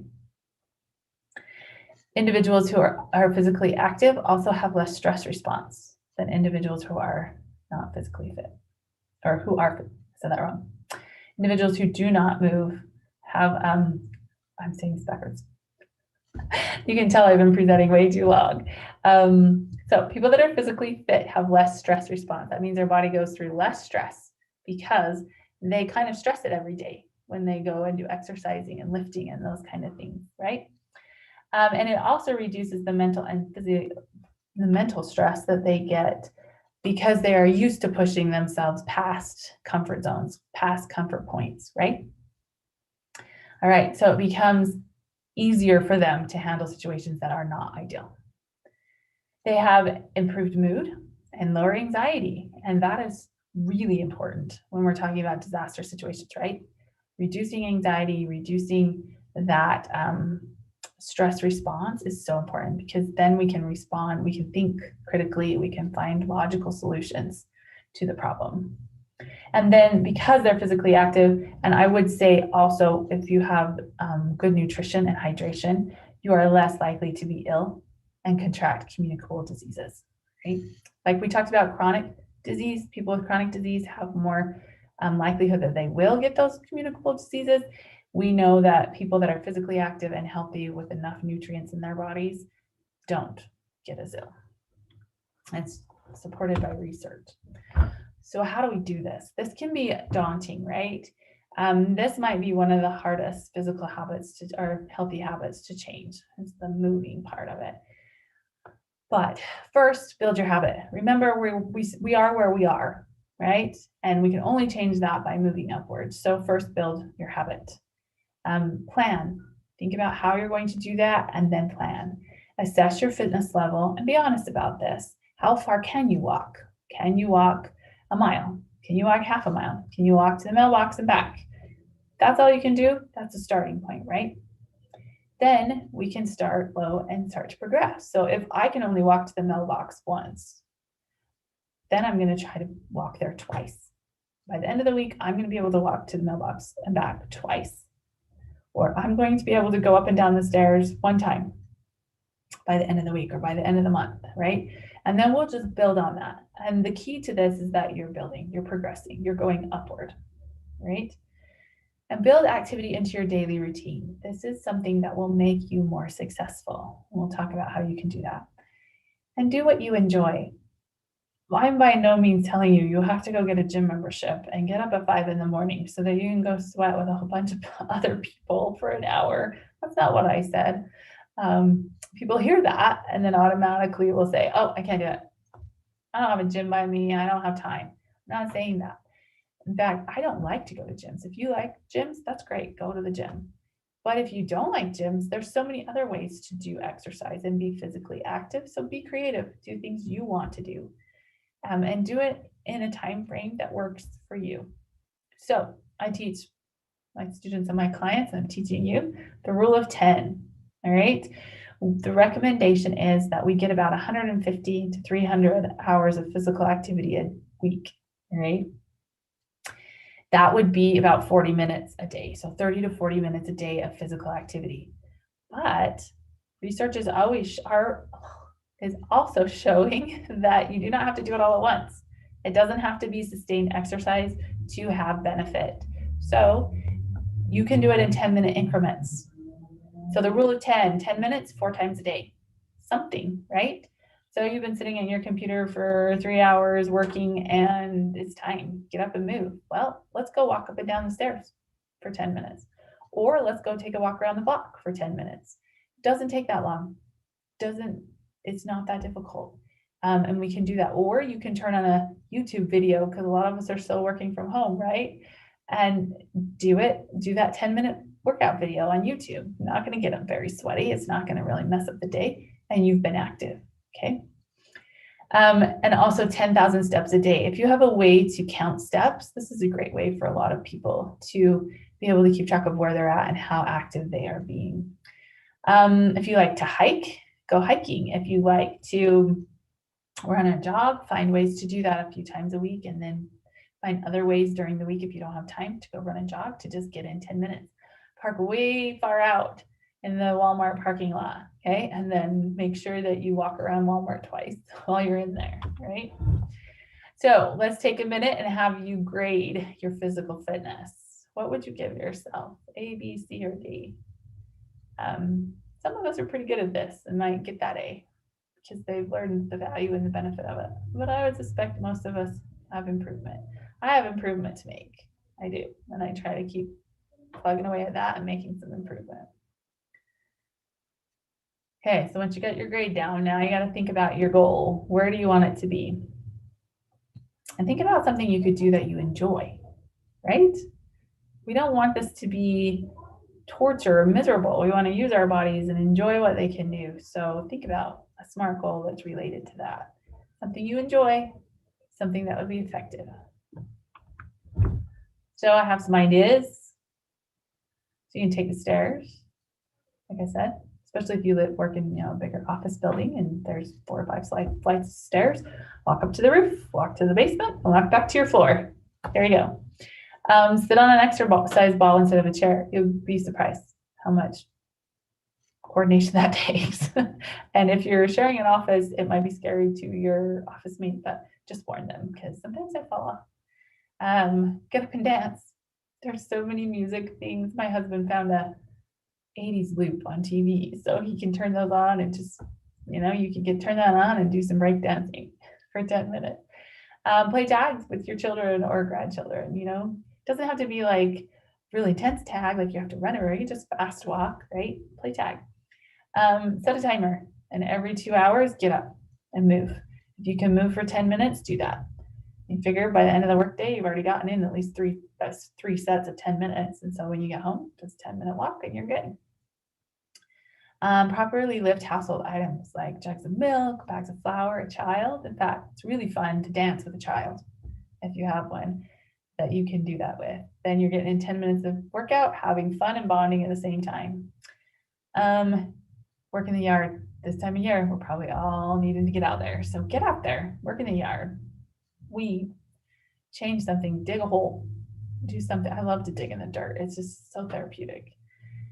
Go hiking with a backpack. And this is actually a really good one. It was Callie actually that helped us with this presentation. She has her kids do this from time to time. They will get their 72-hour kits, put them on, and off they go for a hike. And they don't get any warning. They just get their bug-out bags and out they go. And then they go walk for so long and do this and gradually increase it so that they have stamina to carry it. Have you ever thought about that? And I hadn't thought about it until she told me. Could you carry your 72-hour kit if you had to walk out of a situation? Something to think about. All right, so let's talk for just a minute about vaccinations. I know a lot of you are probably like, what does this have to do with emergency preparedness and health? It has everything to do with it because when people aren't vaccinated, it actually causes more problems.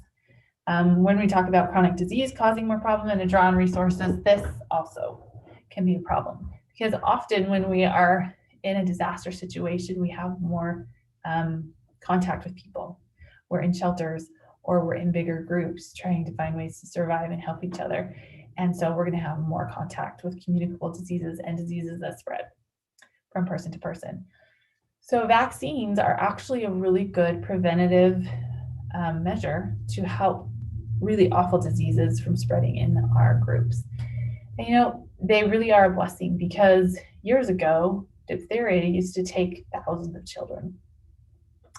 In the 1930s, we started to vaccinate against diphtheria. But before then, in the 1920s, we had like 10,000 children in the US that would die from diphtheria every year. But once we started vaccinating in the 30s and 40s, the disease pretty much disappeared. However, it is not gone all the way, right? And that's kind of how it works. We vaccinate for lots of other things. We did for smallpox, the measles, mumps. But if we don't stay current on those vaccines, they are still there and we can get them. Now, a vaccine works by giving you, oh, sorry, I hit the wrong button. It works by giving you a small portion of that disease or the components of the molecule that causes the disease, and it allows your body to build special cells to fight that certain disease molecule. And when it does that, we are what we call immune, because our bodies had time to build the cells that will recognize that disease as a problem and get rid of it, get it out of our body. If we haven't been vaccinated or our vaccines have not been updated, then if that germ, that bacteria, that disease is entered into our body, we won't have the necessary components we need to identify it and get it out of our bodies. So we'll become ill and we'll have the symptoms of an illness, and then we can spread that to others. So for kids, we have regular plans and patterns for immunizing them. But how long has it been since you had yours updated? It was really interesting. About 5 years ago, a man in my ward, he's just about 5 years older than me, a man in my area, got the mumps. I thought that was really funny because he was in his 50s, and I'm like, how do you get the mumps when you're 50? Well, he had been vaccinated, but the amount of antibodies in his body had reduced over time, and he needed a booster and didn't know it. And so he got the active disease, and he was way sick for like 10 days. He was so sick. And so it kind of made me think, how long has it been since I've had my vaccines looked at? Do I need to get new ones? What about your tetanus shot? If we're in a disaster situation and you step on a nail or get cut by a rusty piece of metal, how long has it been since you had your tetanus? You should have a tetanus every 10 years. Have you had it? Have you thought about it? This is a conversation worth having with you and your family and community. Make sure people are up to date on their vaccines, that they understand that vaccines are safe and that they're good. And there really is no evidence, no really good conclusive evidence that they cause any other problems in children. There was some concern over disabilities that may come from immunizations, but the research as a conclusive whole does not show that vaccines do that. So they are safe and they really do have an effect. Children still die from these diseases and get damaged from them if we're not careful to keep those immunizations current. So helping people know where to get immunizations, knowing why to get them, and to keep them current is really important to overall health and the draw on community resources. So as we close up here, I wanted to talk to you just a little bit about what we've learned from COVID-19 and how that relates to what I've been talking about in this presentation. COVID-19 was awful. It was a struggle, and it was hard, and it still is hard to manage. But one of the things we learned from it was that people that have chronic disease have a higher likelihood of developing the severe symptoms of COVID-19 from the COVID-19 virus, and that when people are obese, it compounds the risk. So if you have a chronic disease and you're obese, then these individuals across the board had more hospitalizations, required more critical care. So that meant that they ended up in the critical care units on vents and oxygen, and more of them died because of complications with their chronic disease and obesity. So it is an early conclusion, but many people have come to the conclusion that if we can reduce the amount of obesity in our societies, increase our healthy living behaviors, so we're more active, we lose weight, we eat more fruits and vegetables, we have better lifestyle habits, then we will be more resilient and capable of avoiding serious consequences from the COVID-19 virus and other viruses. and in the long run, a disaster situation, right? So COVID-19 has kind of showed us an ugly truth. And hopefully we will learn from that and do more in our own lives and in our communities to benefit people in their health and wellness.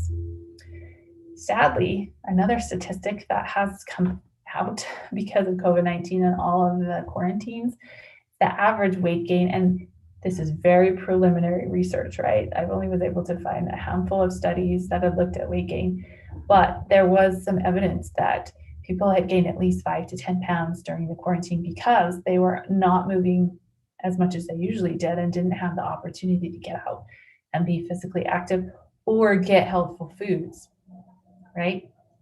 I know that during the first part of the pandemic, we didn't have much to do, but the restaurants were open. So we would go and get a little more fast food than we should have and usually did, right?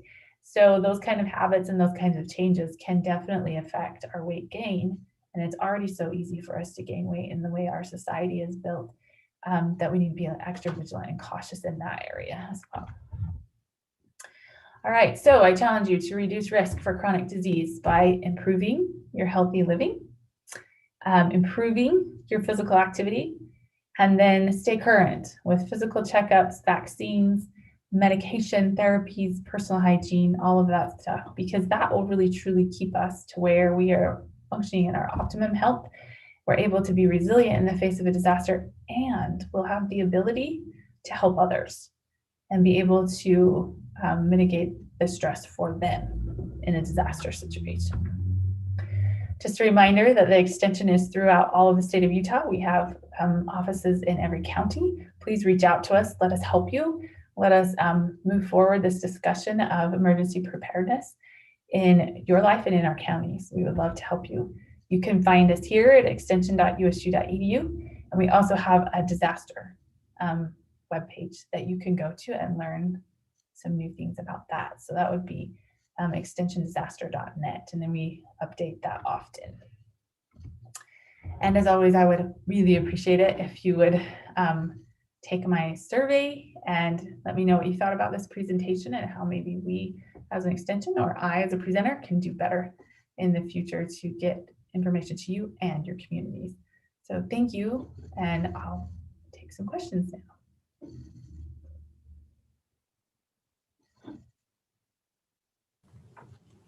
Thank you, April. Okay, we do have a question from Ronald Giles, and he says, if there was an emergency and you had to go into survival mode for days or 1 to 2 weeks without eating good nutritious food, would it really matter your level of fitness? So he's playing into the scenarios here.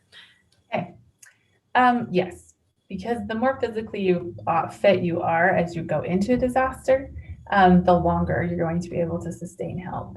So it makes you more resilient overall, and hopefully you'll understand the need to have that physical fitness. So one thing that came up that I thought was really interesting, what could you help move things if you had to in a disaster? Could you carry a child? Could you help move someone that couldn't move themselves? And sometimes that is a little more motivating to people than realizing, if I can't move myself, I'm not going to be able to move anyone else, and I'm not going to be able to get the resources I need. So physical activity is definitely a good thing, and it is needed for us to be able to be resilient in the face of a disaster.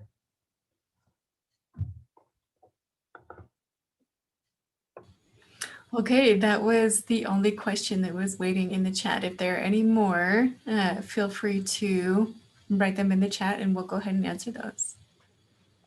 And I'm just putting my survey link in the chat as well, if you would mind filling that out.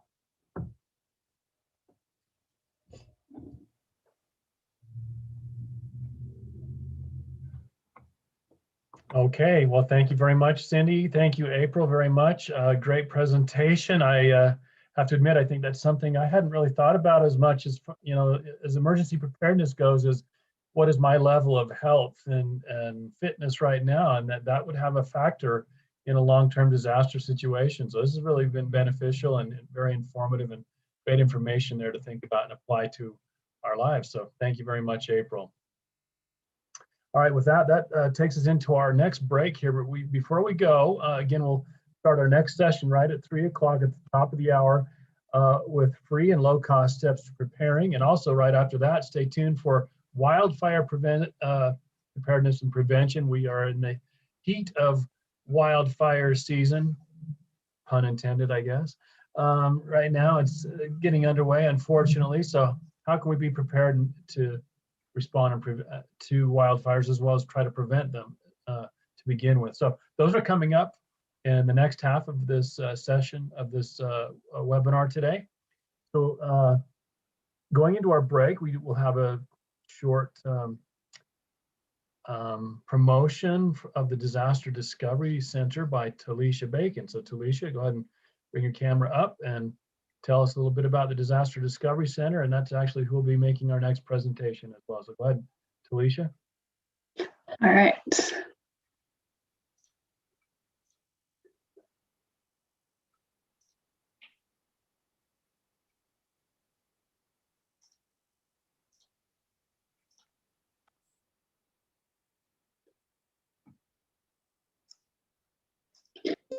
The Disaster Discovery Center is an educational nonprofit.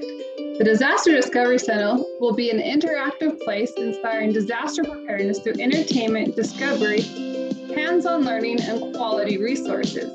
Our perception on preparedness is commonly based off of what we see and what we hear. Imagine a place where you could expand your perception of preparedness by what you experience. Have you ever wondered what it feels like to be in a 7.0 earthquake? Imagine being able to choose the size of the earthquake and actually ride it with your friends.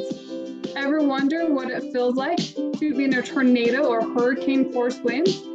Imagine a wind tunnel where you can choose your wind speed, strap in, and take it for a ride. Ever wonder what it feels like to be in an airplane emergency? Imagine a safe experience where you can put on the oxygen mask and life vest, open the door to the wing, and slide down the airplane slide. Ever wonder what it feels like to escape from a house fire through an upper window using a window ladder? Imagine a place where you could practice taking out the window screen and use a window ladder to climb out and down into a foam pit. Imagine a place where your children can safely play on and in full-size emergency vehicles in a great big playground, while learning what our professional responders do. These are just a few examples with over 50 more. The Disaster Discovery Center will be a place where adventure awaits, knowledge empowers, confidence grows, and life-saving skills are learned. We are currently in the design phase for creating the Disaster Discovery Center. You can help us make this a reality. Visit disasterdiscoverycenter.org to discover all the ways you can help.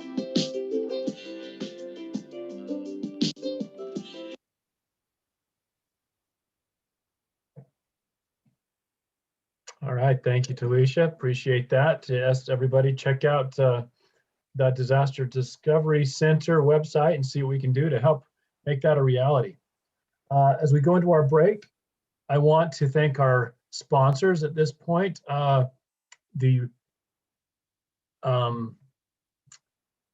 Rocky Mountain Center at the University of Utah, the Rocky Mountain Center for Occupational and Environmental Health. Sorry, Rocky Mountain Center for Occupational and Environmental Health. We appreciate their support very much. Also, Smith & Edwards, we appreciate their support as sponsors for the Be Ready Utah webinar this spring.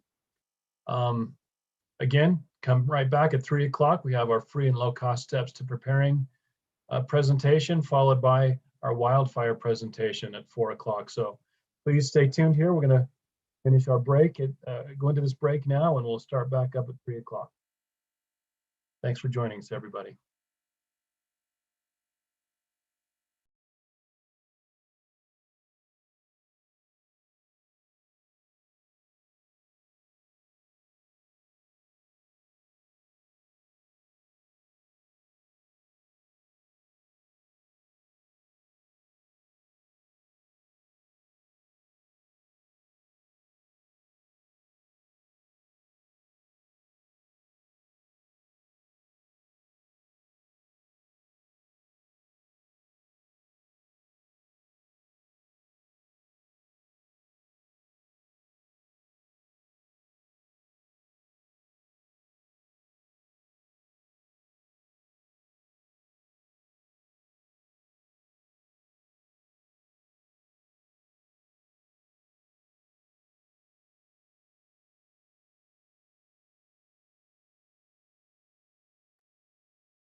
Hey.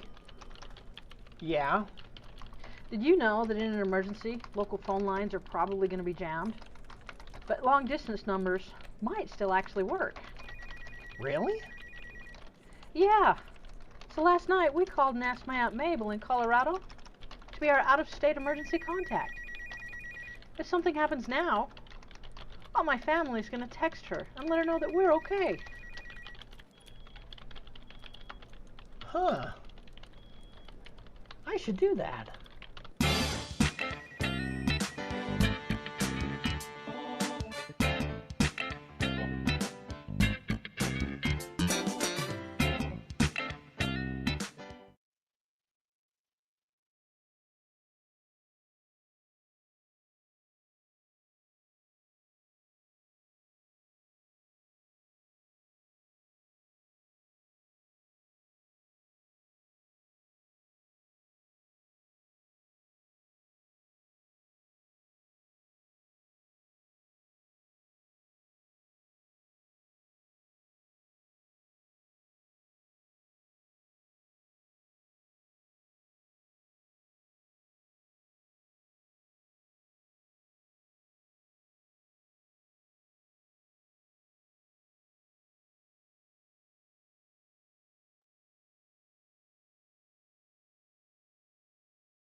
As we are waiting for a couple of minutes for the break to end and beginning our next session, I just wanted to take a moment and thank all of our Be Ready Utah webinar partners as well.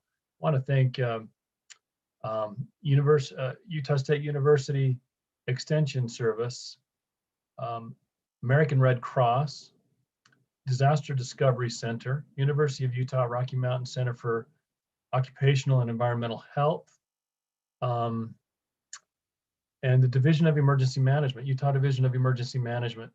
Those are our partners in helping us put together the Be Ready Utah webinar, this spring. Also our previous webinar in November last year. All of those sessions are available to view at this, right where you're watching our live streaming right now on the Be Ready Utah YouTube channel. Also, same partners helping us to plan and conduct our fall 2021 Be Ready Utah webinar, probably in September, National Preparedness Month. And we really appreciate all the support, all the collaboration, cooperation, hard work from each of our partners in the planning effort. And again, thank you to our sponsors, University of Utah's Rocky Mountain Center for Occupational and Environmental Health, and Smith & Edwards.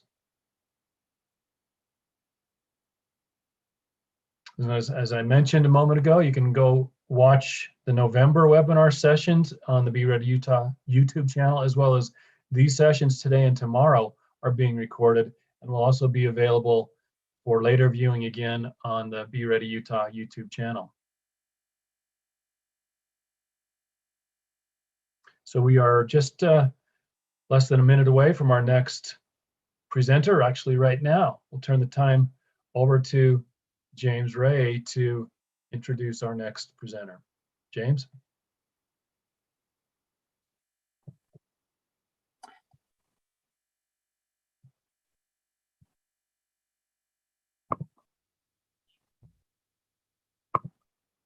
There we go. All right, thank you. And we would like to thank Karen Thomas for being able to come. Karen Thomas has devoted over 1,500 hours to researching various preparedness topics. especially in relation to teaching the public. Currently, she serves as the programs director for the Disaster Discovery Center project, and she's working on ways to simplify preparing and to make it fun. So with that, we look forward to Karen's presentation on free and low-cost steps to preparing. Go ahead, Karen.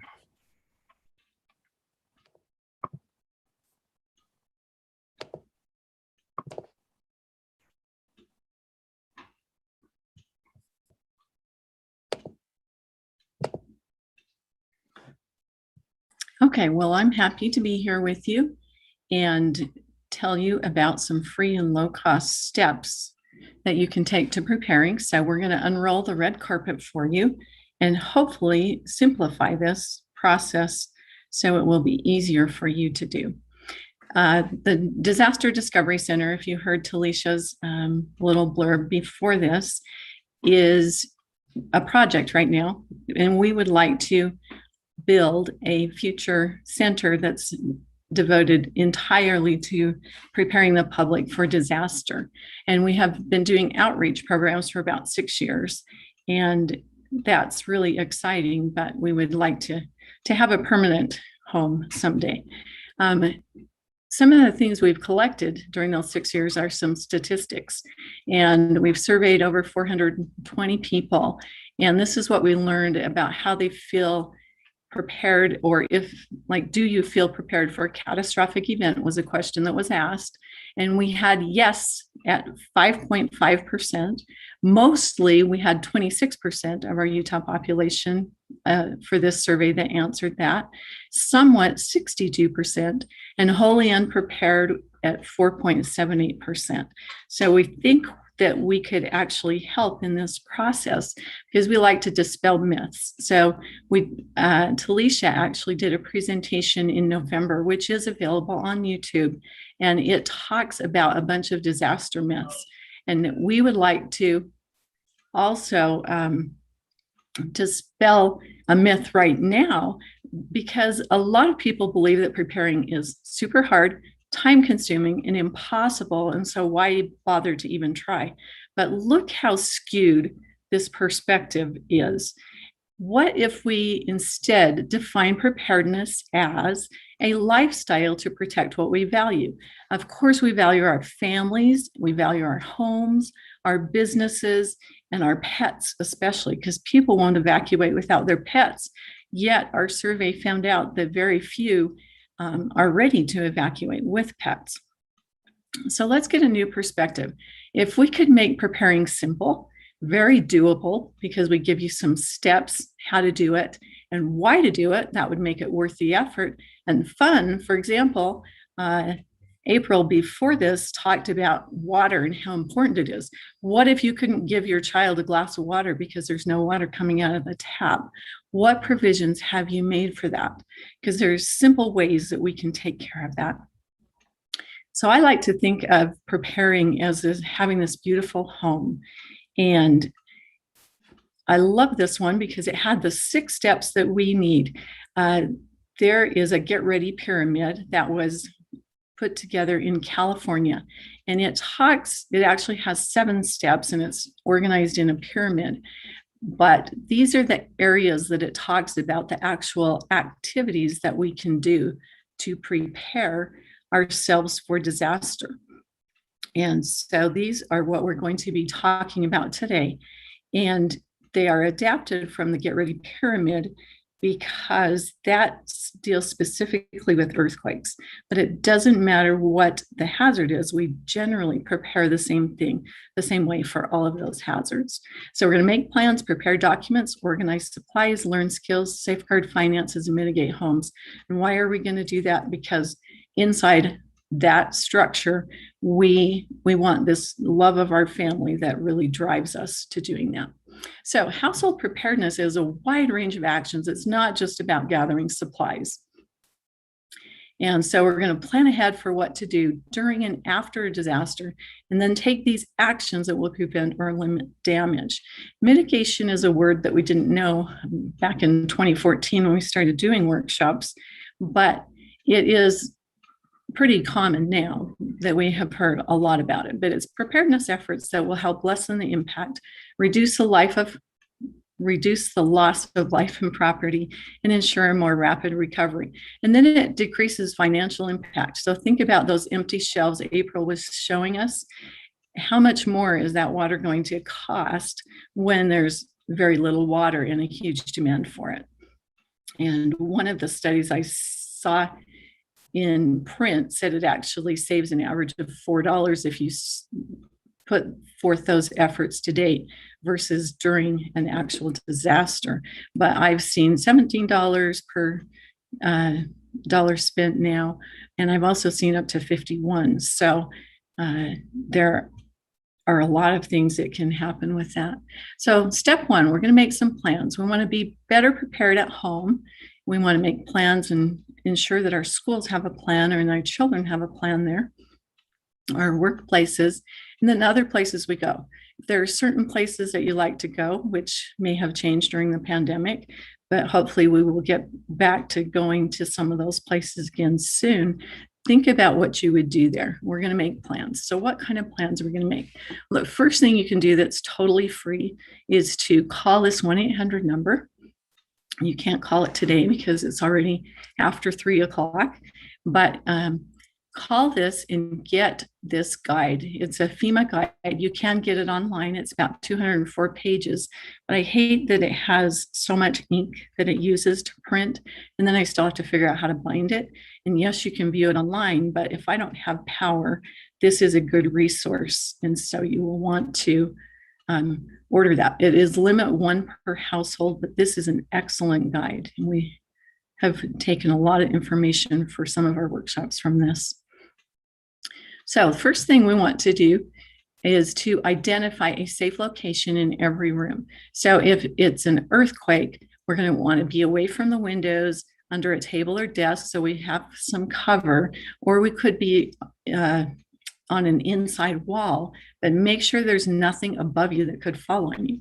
And then in a tornado, again, away from windows. Don't go to the window and try to film something. We want to stay away from those in case they break. You can go in a basement, hallway, bathroom, but you don't want to be near an exterior wall or any skylights. And then for fire, identify 2 exits in every room. You can use the doors and windows, and you might need a ladder, so keep that in mind. A fire safety evacuation plan. We talked about that survey that we conducted. So if you see parentheses with a percentage inside of them, then it was part of the survey, and that we found 39% of those 400 some people we surveyed had a fire safety evacuation plan. So this is a free thing we can do, right? Locate those 2 exits from every room, hold our regular fire drills. Make sure you do one at night, especially if you've got young children or any children. We found that our oldest son, who was probably in his teens at the time we started doing these, did not wake up, even if we used the fire alarm that was in his room directly above his head. He would not wake up. He didn't hear it. So it's really good to know that, because he had his brother that slept in that room who knew that he was going to have to help his brother wake up and drag him out with it. And then you want to check your fire detectors every 6 months, make sure those batteries are working.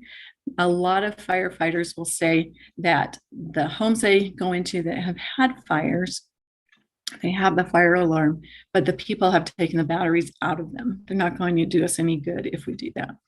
So evacuation routes. Now select an evacuation return route that with alternatives for every family member to travel from work or to school or from school by foot, car, or public transportation, depending on how the roads are, how the transportation system is at the time. And then the alternates that you have, that's really important. We kind of live between 2 main roads, and a lot of times we would walk to a place that was about a mile away, and there were 2 different ways we could go and 2 different ways we could come home. And we traveled that route over and over again some days trying to figure out where someone was. And so it's really good to say, okay, if this road is passable, that's going to be my first option. And if it's not, then identify some other options so you know where to look for each other. Then we're going to choose family meeting places. First of all, choose one that's outside your home in case of fire. So 47% of the people we surveyed said they had chosen that. I'm not going to really mention too much about these percentages because you can read those if you're interested in them from the slides. But this one is extremely important. When you choose that family meeting place outside your home, unless you have a very large yard without a fence, and especially a vinyl fence, which starts to melt in a fire, you don't want to be in a confined space. Don't select your backyard as a place to meet for your family meeting place in case of a fire. Do select a place, probably not your own mailbox because it may be too close to your home, but probably across the street at their mailbox. Select a place that you would meet in case of fire. You don't want someone going to the back of the home and someone being in the front of the home and then you thinking that there's someone still in the home. So this is extremely important to do. And so far, we have not spent any money selecting these routes and making these plans. Now select one outside the neighborhood in case we have an evacuation. This would be like if we have a gas leak or something, and it doesn't need to be that far away from your home, but where would you go and meet up with the rest of your family when they're coming if you needed to do that? And then if there is major devastation and you cannot be in your home, select an area outside your home that you could get to if you were traveling by foot, or hopefully we have some transportation available, but we'll have to see. But select that area so that your family knows where to meet up. And then select an out-of-state contact. There was a question about this at one of the recent webinars that I heard, and an out-of-state contact just has to live out of state. It's okay if they have the same area code phone number because they once lived in Utah, but that isn't going to affect that. Let's just figure out someone who lives out of state and then let them know what you want them to do. And then make sure every family member has that cell number that you're going to text. A text only takes a quarter of a second to ping the tower and get through. And sometimes it will get through hours later, but it has a better chance of getting through, and then you're not helping to jam the towers and keeping those open for especially emergency workers and other emergencies. And then teach your family what you want them to report. So practice reporting. Okay, I'm at this location. This is my condition. I'm not injured at all. I'm with a friend who is injured their leg, so I'm going to stay there, or whatever plan you make. Or it's not safe to stay where I am. This is where I now plan to go. So that this out-of-state contact will collect this information for the family, because like I said, the cell towers can be jammed for the area we are in, or where the disaster is especially, but not necessarily. Text can a lot of times get out of the area. And make plans for special needs. Infants and children, you want to plan a little bit differently. They're going to need different supplies in their disaster supply kits than an adult would. And elderly individuals, they, like April talked about, may have some mobility issues. It's harder for them to get around, or those with disabilities, whatever kind of disability that might be, make plans to accommodate that. And then pets and domestic animals, we found that only 29% had a plan if they had a pet or animal that they would want to get out with them. That's a really important thing to do, because a lot of people consider their pet as a very integral part of their family. Utah does have a special needs registry, and you can either call 211 if you don't use the internet, or go to specialneedsutah.org and register individuals that could require special assistance. And then step 2, we're going to prepare some documents. Let's make hard copy lists of contacts and phone numbers, especially emergency type contacts. And This, again, is another free thing. As we start in copying documents so that we can help with the disaster relief and recovery services, having copies of some different things, which will, there is actually a presentation tomorrow entirely devoted to that, but we'll touch on a couple things that could be important. A medical consent form for a dependent, prepare one of those. I had not heard of that, but I know that when I send my kids to camp or take kids to camp, that I have to have a health form that's signed by a parent. And on that is generally something that allows another adult to act in the stead of the parent. So personal documents that you might want, government issued identification like a passport or birth certificate, medical prescriptions. We don't see those written out very much, but try and get one of those, or sometimes your label on your bottle could suffice for that. But that's important to get if there's a prescription that you need to have. If you have a pet, you want vaccination information and photos. And if they have a carrier that, it's a small animal, you can put in, underneath or into that carrier with them. That would be good. You also, with pet, want to have a photo of your family with that pet. That's really good so that in case they do get separated, you can identify them as being yours so that someone else doesn't get to take off with them. Insurance policies are very important too. Medical consent form has a few statements on it. Someday we hope to have one posted on our website that makes it super easy for a parent to fill those out. But it's a statement that you're the legal parent or guardian. You will name family members, friends, or neighbors who could authorize your child to receive medical treatment if they can't contact you or one of the parents.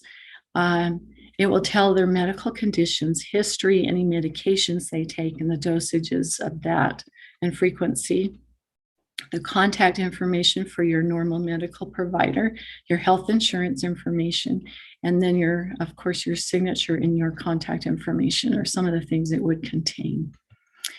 Organizing supplies is step 3. These are kind of organized as to how much they're going to cost. And so we actually, because this is such a huge area, and we are going to skip it for a minute and go on to step 4, and we'll come back and get this one at the end. Step 4 is to learn skills. We're going to learn and practice. We want to develop muscle memory. So that's where the practicing comes in, and the learning it so it becomes something that's automatic, like an immediate self-protection action. If it's an earthquake, we want to do these drills where we drop, cover, and hold on. And they are very effective and very comforting to children to know what to do when they start to see things shake. Our grandson, we'd done a drill with him when he was age 9. And when the earthquake hit last year, he was 11. And he remembered, oh, this is an earthquake. He got his brothers and they went under the kitchen table because mom was still up with baby. And he made sure that they dropped, covered, and held on. And because they knew what to do, it wasn't as frightening for them. So it's very important, especially for, well, I mean, it's important for all of us, but that's just an example of that. Stop, drop, and roll. If you're on fire, it's not the normal tendency. You want to run, but that fans the flames. So these are things that we can practice now so that should something happen, we'll know what to do. Fire suppression. How many have used a fire extinguisher? There are first responder skills, taking first aid classes. There's basic, advanced. The wilderness first aid class was one of my favorites that I took. 60% of our population we found had taken first aid classes, and 59% had taken the CPR and AED classes, and 32% had taken the CERT classes, which is the community emergency response teams, that has a lot of great training in it.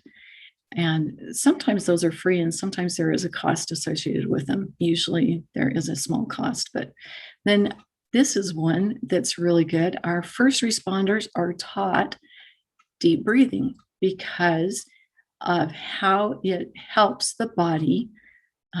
First of all, provides more oxygen to our brain so we can think clearer. It does focus our attention on the present. It helps slow us down, and it gives us physiological control of our stress response. And deep breathing is in the belly, and it's not up in the chest. So you can put your hand, one hand on your back and one hand on your stomach, blow all your air out, and then see where you take your next breath from.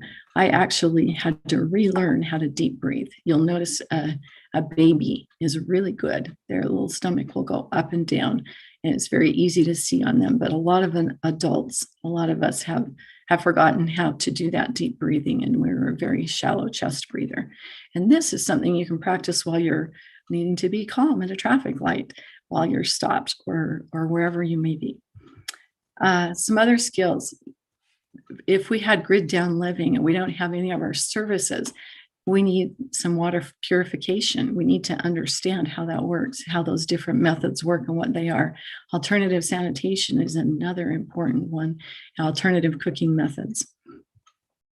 You'll notice at the bottom of the slides, there is sometimes where this information came from so that you can, like the Disaster Discovery Center, we don't claim to be the experts, but we know how to find the information.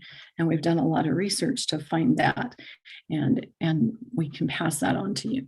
So knowing where how to shut off your utilities and when you might want to do that. Your water, you'd want to shut it off anytime there's a leak in the system at your home, inside your home, not on the street. The electricity, find that fuse box, click all those small switches off first, and then that main switch. And then when you turn it back on, if you get to go back and turn it back on, you're going to flip the main switch and then your individual small switches. And gas, if you smell, hear, or have structural damage to your home or nearby fire, that is when you would want to turn it off. And these percentages are showing the number of people who know how to do that. So again, we can do better in this area as well. They found that turning our gas off isn't necessary in an earthquake. From one of the earthquakes they had in San Francisco in 1989, disc jockey was very disturbed and panicked and told everyone to turn it off. And they found out it was only necessary in 2% of the cases because those lines are much more flexible than a lot of the other things. Then step 5 is to safeguard our finances. Purchasing insurance is important, setting aside emergency funds, having 3 to 6 months of our living expenses set aside, just keep setting aside every month for that. And then learn about some mitigation costs. Insurance, not very many people have earthquake insurance. It is not part of a homeowner's policy. You'll want to know that. And you can look into that. Flooding is not covered under a homeowner's policy either. So you will want to look into that. But there are certain areas that will require that because of the flood zone that you live in. And it doesn't matter where you live in the country. It's based on the flood zone that identifier as far as the cost of that goes. And again, check with an insurance provider to learn more about that. I thought it was interesting that only 62% of people have life insurance policies, but there are additional policies like annuities that allow for some use of those funds. And an annuity is generally based on a life insurance and will allow you usually to withdraw about 10% a year for retirement. But the newer policies will also let you use it for home health care, terminal illnesses, and disability type things. So you don't necessarily have to carry a separate disability policy anymore. Mitigation costs. There are lots of things we can do to prepare our homes, like we can secure the contents or furniture and appliances. And those things are generally not that expensive. The structural adjustments is where our cost starts to come in and we need to really budget. Although we did look into securing all of our photos and learned that a locking hook is about $4 a piece, and we had 25 photos with glass in them that needed to be secured. So that is a little costly. So we have secured important ones only to up to this point in time, but we can continue to add to that. And then step 6 kind of goes along with that. It's what those mitigation efforts we're going to take. But securing contents and objects, this is pretty simple to do. We can rearrange the contents of our cabinets and shelves so that the heavy breakable items are down low. And then get rid of anything that's above a bed or secure it, because you want that to be a safe place. And then putty, loose objects. The earthquake putty works quite well and is very easily accessible and very inexpensive. Hanging pictures with locking hooks and Velcro, that is a little bit pricier, but have a way to clean them up if you're not ready to invest in those locking hooks. Securing our furniture and appliances, it's good to secure those to the walls so that they don't move and cause damage or injury to anyone. Only 62% of the people we surveyed knew that they had their water heater secured. There were several who did not have any idea if it was, but look for 2 metal straps that are screwed into the studs, and make sure that you do have flexible gas connection, and flexible water connections are also very helpful. Structural adjustments that we can make sure the house is bolted to the foundation. In some of the older unreinforced masonry structures, there wasn't any bolting done from the house to the foundation or from the house to the roof. And so that's something you want to look into. If that roof has been replaced, a lot of times the roofers have connected it, because that's something that they'll look for and do as they replace that.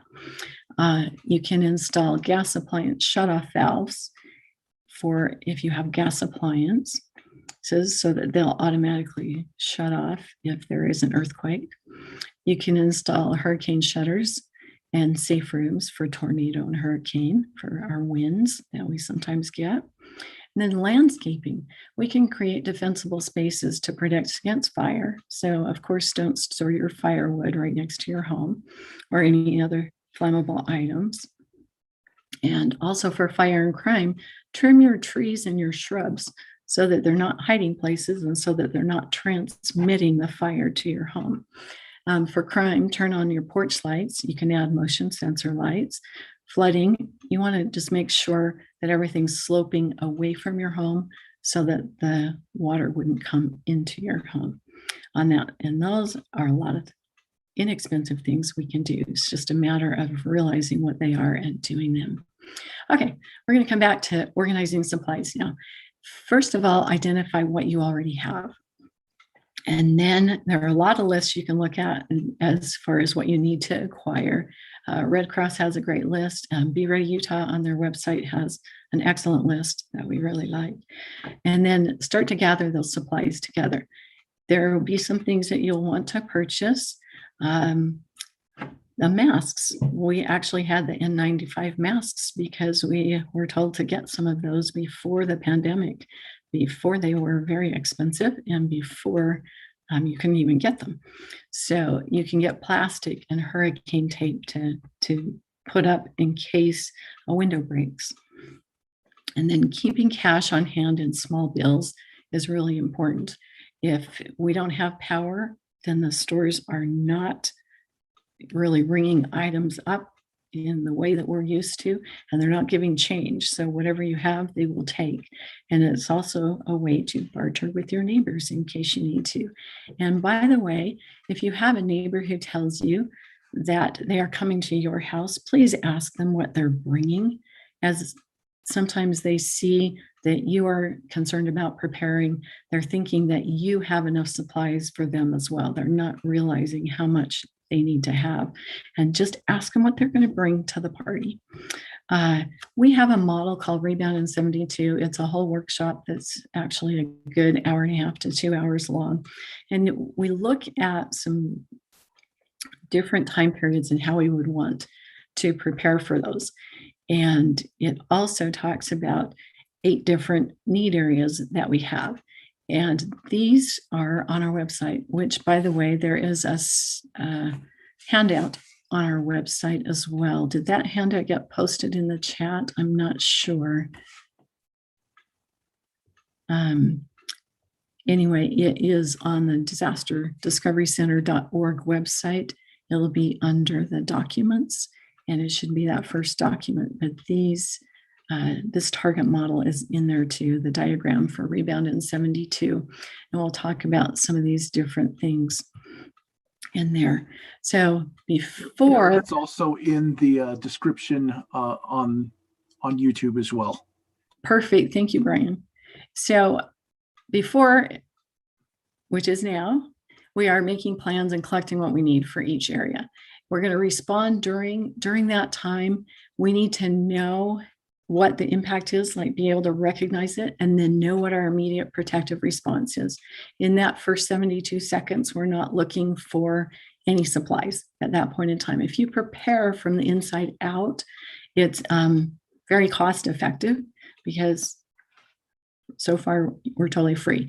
And then we're assessing our condition in that next hour or so, and we're recovering in those time periods after. And there's some things that we might want to have. For example, this is a kit you can put together very simply for everyone in your home. If there was an earthquake and you were in bed, you are going to want to have a flashlight, a pair of sturdy shoes, because if some of those pictures fall and the glass breaks, you need some shoes to be able to walk. You don't want to compound any injuries by adding cuts on the feet to that. Clothes or bathrobe. You can put them in a backpack or just a simple grocery bag, one of those plastic bags. Tie it to your beds or secure it to a leg of your bed so that you have that. And that's ready to go. And you have completed one of the steps, or a simple thing that we can do. A vehicle kit, only 55% of them had that. And for example, water, snack, flashlights, extra batteries. I love that the batteries now are saying, the new ones I bought just said they had a 2-year protection against leakage, because for a while I had taken all my batteries out of my flashlights. And now it's nice to know I can keep them in some of my things without having to worry about them corroding. A first aid kit. I use my first aid kit in my vehicle probably more than anything else in my vehicle. Blanket, whistle, pen and paper. Those are the types of things. Think about each of your need areas and what you might want. And then I like to put them in Ziploc bags just because it's really easy to access the contents and provides that moisture protection. And then in any kit I have, I like to include empty bags because they're always useful for things. You can cover them with duct tape. They'll make them really fancy and they'll last for years. You can fold them and unfold them, but I like to be able to see what's in them. So I just include extra bags, and they're fairly inexpensive. A disaster supply kit. Instead of calling it a 72-hour kit anymore, or a bug out kit or an evacuation kit, let's call it a disaster supply kit, because we can either use it at home or we can use it to evacuate, depending on what we need. And if you want, label bags with each of those 8 need areas and then see what you want to customize for each of those. The emotional educational piece of that is really important, which the pandemic is really bringing out. You want to have some written materials, especially like a first aid manual that Are You Ready? That FEMA has put together is an excellent resource manual to have as well. And then comfort items. If that's music for you, you can toss 5 dice into evacuation kit, and there's all kinds of games you can play with a big group, and that can help take your mind off of what's going on should you need to be in a shelter or somewhere.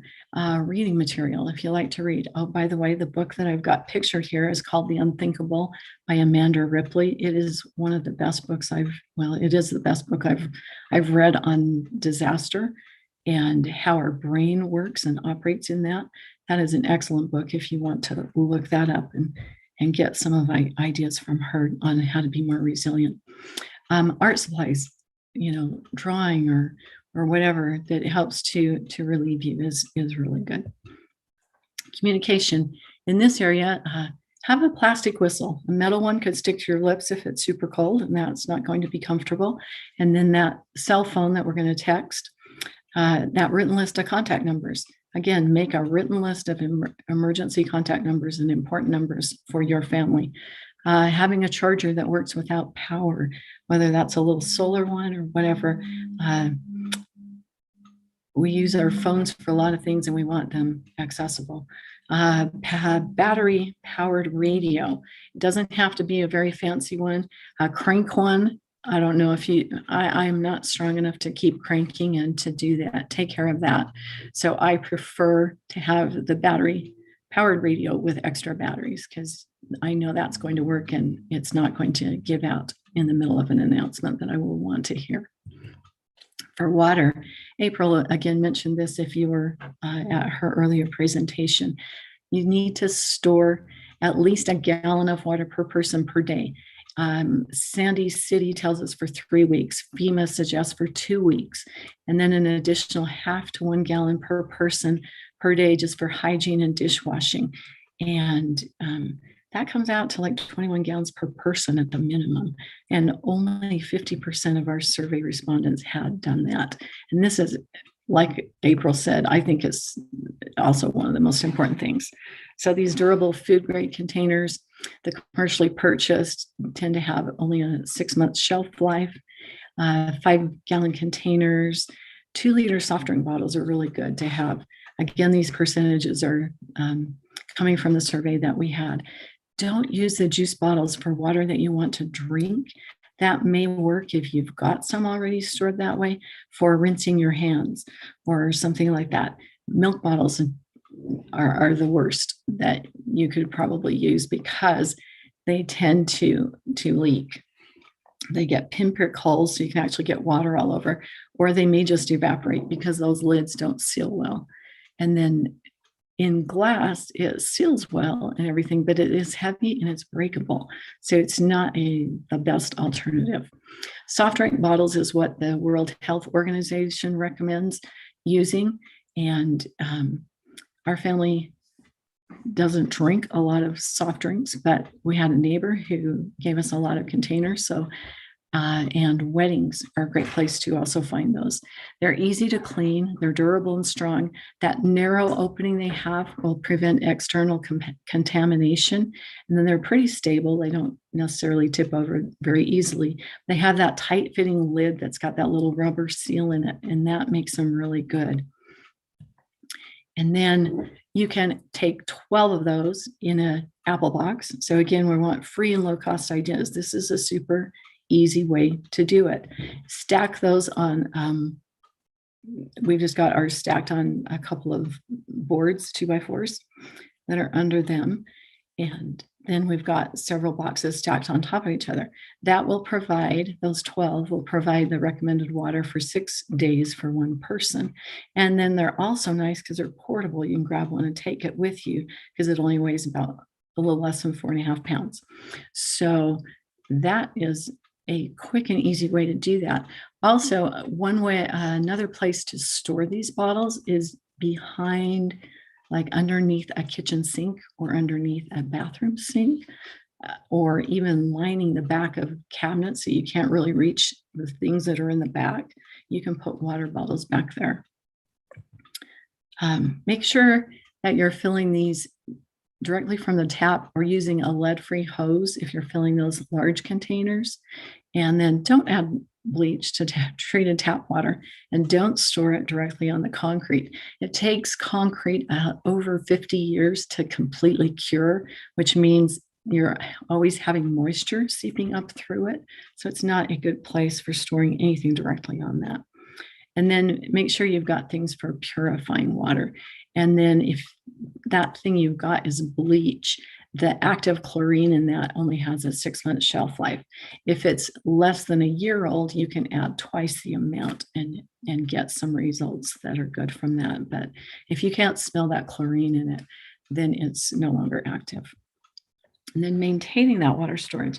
I loved when I found this from Utah State University Extension. They said drinking water should have an indefinite shelf life if it's stored in clean, disinfected containers and kept cool, dry, and dark, and then not stored near gas, kerosene, pesticides, or things like that, other poisonous substances. And then you assess just every 6 months for shrinkage, leakage, cloudiness, algae, etc., and replace as needed. And that it was collaborated by BYU Water Study, where in 2012 they tested 240 samples of stored tap water from 90 different households in Utah. And they had been stored anywhere from 12 weeks to 25 years. And it was really interesting, but they came up with that same conclusion that they did not find any problems with them. Water purification. We have just a few minutes, so we're going to skip some of this, which is kind of why I moved it to the end. It is really important to have that nutritious, ready-to-eat food, especially those first few days after a disaster, so that you're not spending time preparing food using your alternative cooking methods because your power is out. And so whether that's protein bars, I love freeze-dried foods. I like eating them just out of the can. And you will want to store a little extra water with those canned meats, something that will give you a lot of good nutrition. And then cooking without power, there's lots of different things. I'm going to tell you about number 5, which is a thermal cooker. If you have a cooler, cotton towels, so the microfiber ones are not that great, and a way to boil water in a heavy container that you could put that boiled water in with, say, some rice or something. Anyway, you have a thermal cooker because you can boil that water, put in the food, cover it up, and especially if it can be tightened some way, you can put it in your cooler all wrapped in these cotton towels, stuff that cooler full, and you have just created a very nice thermal cooker. So again, we're looking for these free and low cost ideas. There's a lot of tools. We consider our insurance policies to be tools. There's hurricane tape that you can use, especially if you're outdoors. Duct tape is not as good at weathering, and hurricane tape is actually really strong. Painter's tape could be used inside with plastic sheeting should you have broken windows. Of course, you want a way to stay warm in cold weather and cool in hot weather, at least here in Utah. That's really important. Transportation, good walking shoes is what most people wanted after 9/11. So we learned that that is a good thing to have. And then having your gas tank half full, bike, stroller, wagon, scooter. Toilet paper, that was something that we tended to run out of. Having a bucket with a toilet seat, you can use pipe insulation for that and a lid. And then lining it with a heavy duty plastic bag. And you can actually put a paper grocery bag inside of that, separate your liquid and solid wastes. And when you take it outside to bury it in your deep hole in the ground, you're not having to dump it out of a plastic bag, but you are able to actually take the whole thing outside and just bury the paper bag, which sounds a whole lot friendlier to me than the other. So anyway, there's a lot of things we can use for sanitation and hygiene. Our Rebound in 72 workshop will go through a lot of these. Realizing that a pharmacy only has a 7-day supply on their delivery day and a 1-day supply the day before it gets delivered is really important. And if you do need help with meds, here is a website and phone number, toll-free number you can call if needing meds for that, but really important if you need that. Sometimes with insurance, you can call and refill early every month, but you can actually just ask what the crash price is and get an extra 30 days that way sometimes. First aid supplies. It's always good to have those on hand. There's a lot of different ones. We're not going to go into that right now. Again, that's in another workshop we do, so we'll just kind of skip that. I did want to mention that 98% of the ones we surveyed had a smoke alarm, but only 78% had a carbon monoxide detector. And that is really concerning to me because that's odorless, and you don't know if it's in the home until it has affected you to the point where you may not be very responsive. And that carbon monoxide detector can be at like floor level or in an outlet. It can be in a combination with a smoke alarm, or it can be just sitting on a shelf.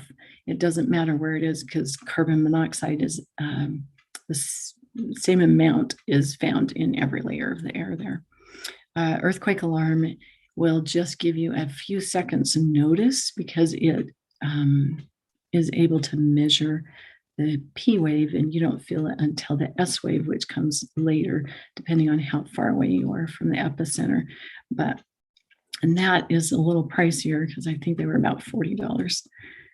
Securing your water heater. It's less than $20 to buy a kit to do this. So if you don't have that, make sure that you do that. And then knowing that if you are not home to shut your water off, that reverse pressure, if there's a leak in the system, can actually drain the hot water from there. So you may not have that.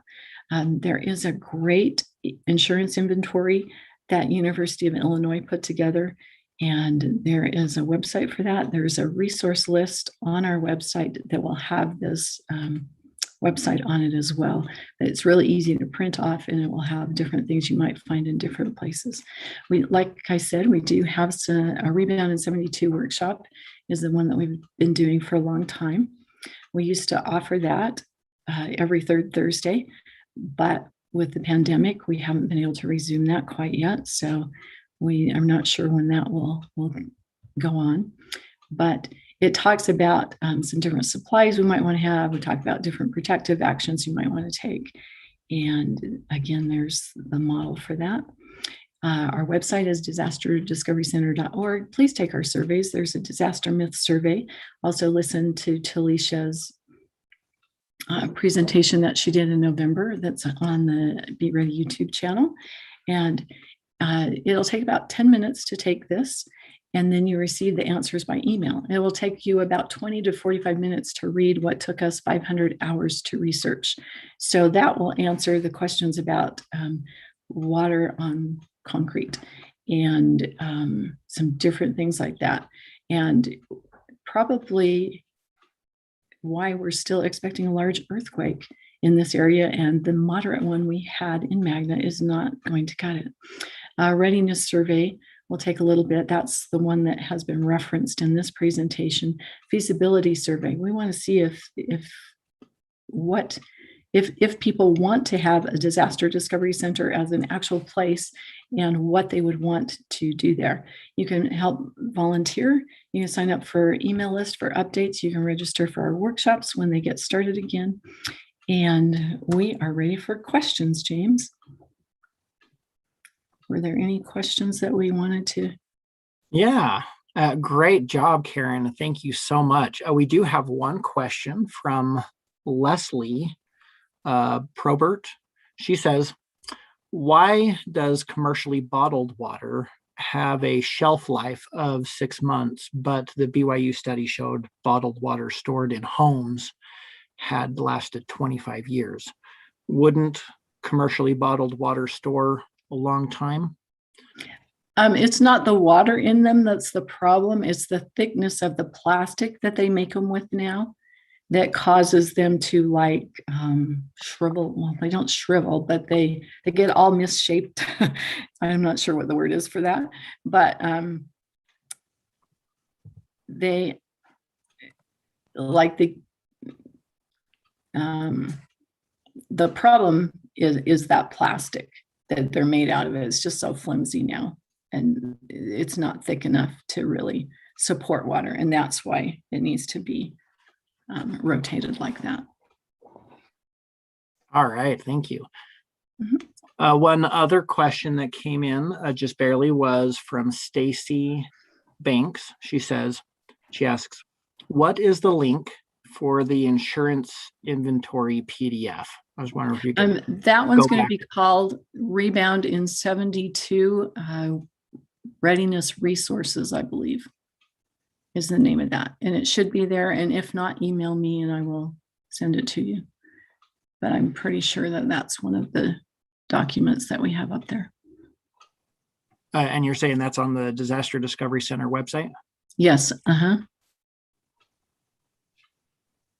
Okay, I'll Under see if I can find documents. that and put that in the chat. Okay, that'd be great. Yeah, there's several documents that are up there that are ready to print or view, whichever you prefer. All right, and just as a reminder to everybody, feel free to include your questions in the YouTube chat, and we have a team that's trying to answer those questions, as well as a survey after each of the presentations. We'd love your feedback, not a survey, but an evaluation. Oh, here's another question that just came in. Okay. John Fick, he asks, would the thicker commercial plastic water bottles like Smart Water store water longer? Yeah, because the problem is the flimsiness of the plastic. They used to be a lot thicker, and in some parts of the world they still are, and so they are excellent, and they will store much longer, and they don't kind of implode on themselves where they get just all misshapen and strange looking. All right. Just barely adding the link to the survey, or not the survey, but the feedback into the chat. So please give your feedback. And I'm not seeing any additional questions yet. Okay. Thanks so much for the opportunity, and I hope that you've learned something and that we've helped to simplify something and given you some things that you can work on that are free and low cost and will make a substantial difference in an outcome. You know, anything that we can do has a beneficial effect. It's not like we have to do it all at once. It's really just a lifestyle of how we think about it and do things. Okay, and there are a couple more questions that just popped in. Okay. One is from Ronald Giles. Can you put water on the basement floor if it is on floor tile? Oh, if you've got a layer of tile. I don't know for sure on that. Yeah, the tile is going to be better than the cement. But I don't know, like the grout lines, and I don't know on that. I just like to put it up on a piece of wood or something. And I've heard you can even just use cardboard, but I prefer something a little thicker and heavier, especially if I'm storing water. I don't want it on something that's going to disintegrate if the water leaks. All right. Somebody was asking if you could show the slide on the medical documents again. Oh, on that medical? Yeah, that's possible. And then while you bring that one up, another question was, do you need to sterilize containers before storing water in them? Yes. They need to be washed really well. Let's see.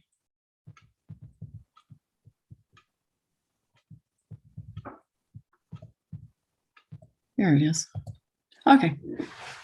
There you go for a medical consent form.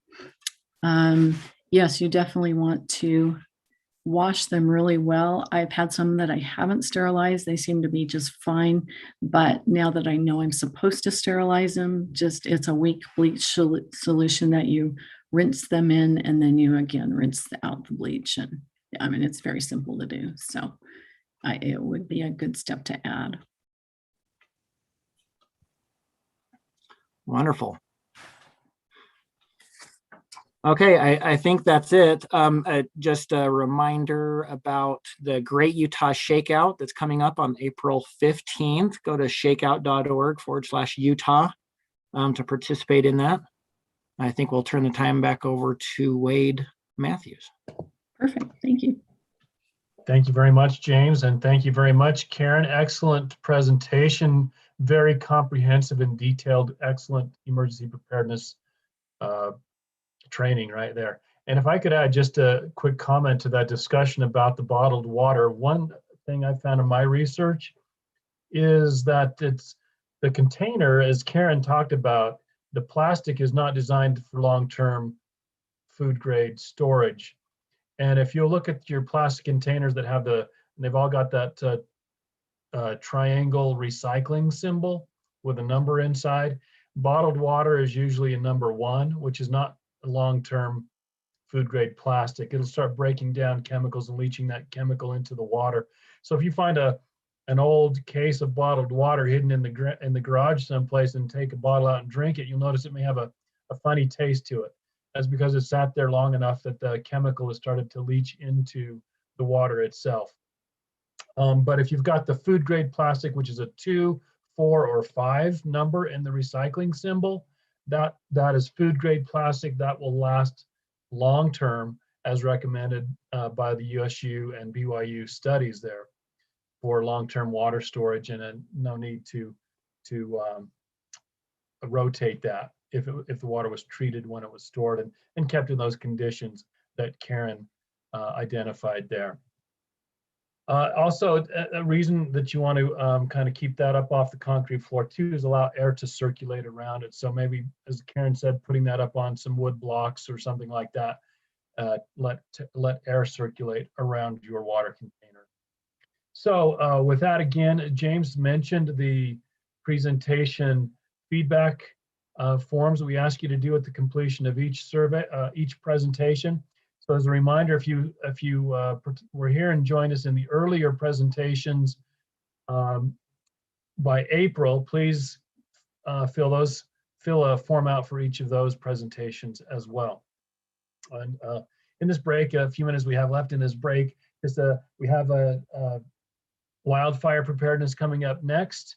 But before that, that'll be at 4 o'clock. But before that, Brian is going to go ahead and play one of our sponsor promotions for us for Smith & Edwards. We appreciate Smith & Edwards sponsorship for the webinar. Go ahead, Brian.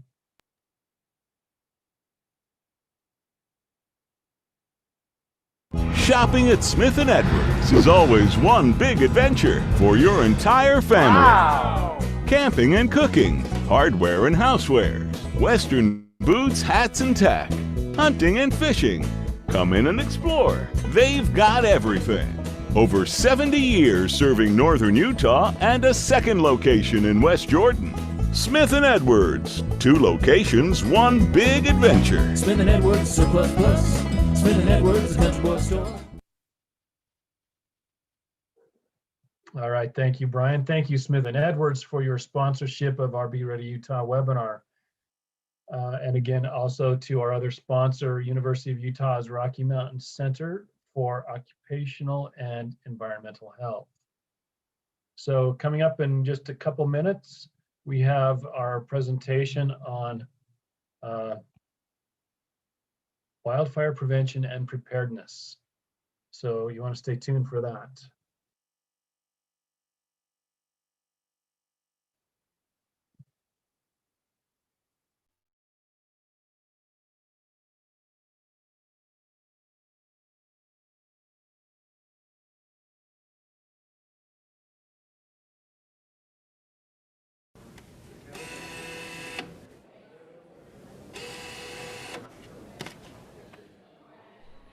Hey, I've got a new bill if you want to trade. Hey, sure, thanks. All right. Let's see. Library card, chicken takeout, ice card. Ice card? What's that? Oh, sorry, ICE, ICE, in case of emergency. It's a card I keep in my wallet with important phone numbers. That way, if my phone doesn't work or I'm injured, someone else can contact my emergency numbers. Huh. I should do that.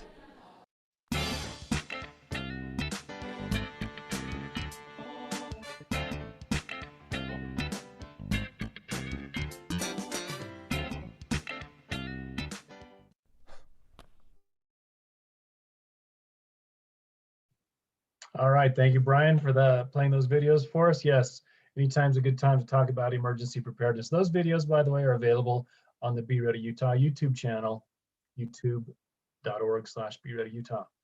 All right, so coming up right now is our Wildfire Prevention and Preparedness in Utah presentation being presented by Jason Curry, our Public Information Officer for the Utah Division of Forestry, Fire, and State Lands of the Utah Department of Natural Resources. Jason has worked for the Utah Department of Natural Resources for 22 years in public affairs and law enforcement. He has been a wildland firefighter for 18 years and currently works for the Division of Forestry, Fire, and State Lands. And I know Jason is a hands-on kind of a guy. He's out there in the midst of it, providing information, helping with that firefighter response. And he is very knowledgeable about what we can do to prevent wildfire and to prepare for it.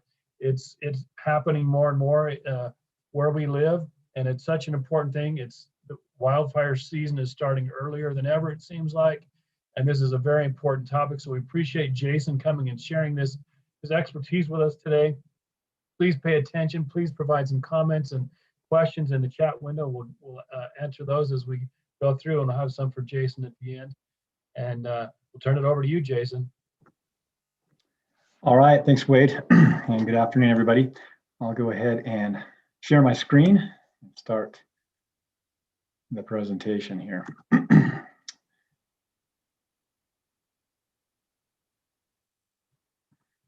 Okay, see the screen okay?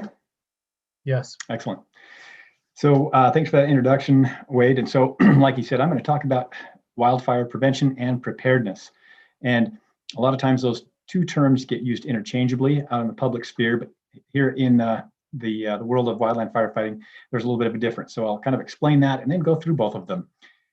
Prevention, when it comes to wildfire, we're talking about preventing the ignition from happening at all.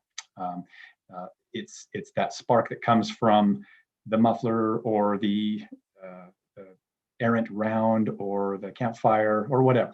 And then preparedness is a little more specific to what happens before wildfire to make sure that homes and property, infrastructure, and other values at risk are prepared. And of course, how we mitigate that risk. So just for a little bit of background on wildfires, in Utah annually, we get more than 1,000 on average. That's about a 10-year average. And usually about half, a little over half of those fires are human caused. So it's a bunch of different ways humans can start fires. And we're going to talk about a few of those, the big ones. But every year, wildfires, they cause evacuations, they cause negative impacts to air quality, water quality, wildlife habitat, they damage all kinds of scenic values, they impact tourism. And so when we talk about wildfire and the cost of wildfire, the suppression costs or what it costs to pay for all the apparatus, including the aircraft and the firefighters and everything it takes to support those firefighters, that's the suppression costs. But we have another term that we often use called the true cost of wildfire. And that takes into account all of the other things, that, not just the suppression costs, but the other impacts to air quality, water quality, watersheds, wildlife habitat, scenic values, tourism, even the things that happen after wildfire, like reseeding of the vegetation and the expense behind that, mudslides, debris flows. And so that true cost of wildfire is a lot bigger than just the suppression costs, which oftentimes in bigger fires can go into the millions. But the worst part about wildfire is that it is at times deadly. We've lost lives here in the state of Utah, and we've also lost homes. So last year, just for context, we had almost 1,500 wildfires reported, and that's a lot. I mean, that's a high number. It's not the highest number. We've had a few other years that were slightly higher than that. But the amazing thing about the 2020 season was the sheer number of human-caused fires, which was well over 1,100 total, and that represents an additional 289 human-caused fires over the average. And you look at that chart compared to 2019, you see not only is it more than the half that we usually get, but it's even more proportionally than it was in 2019.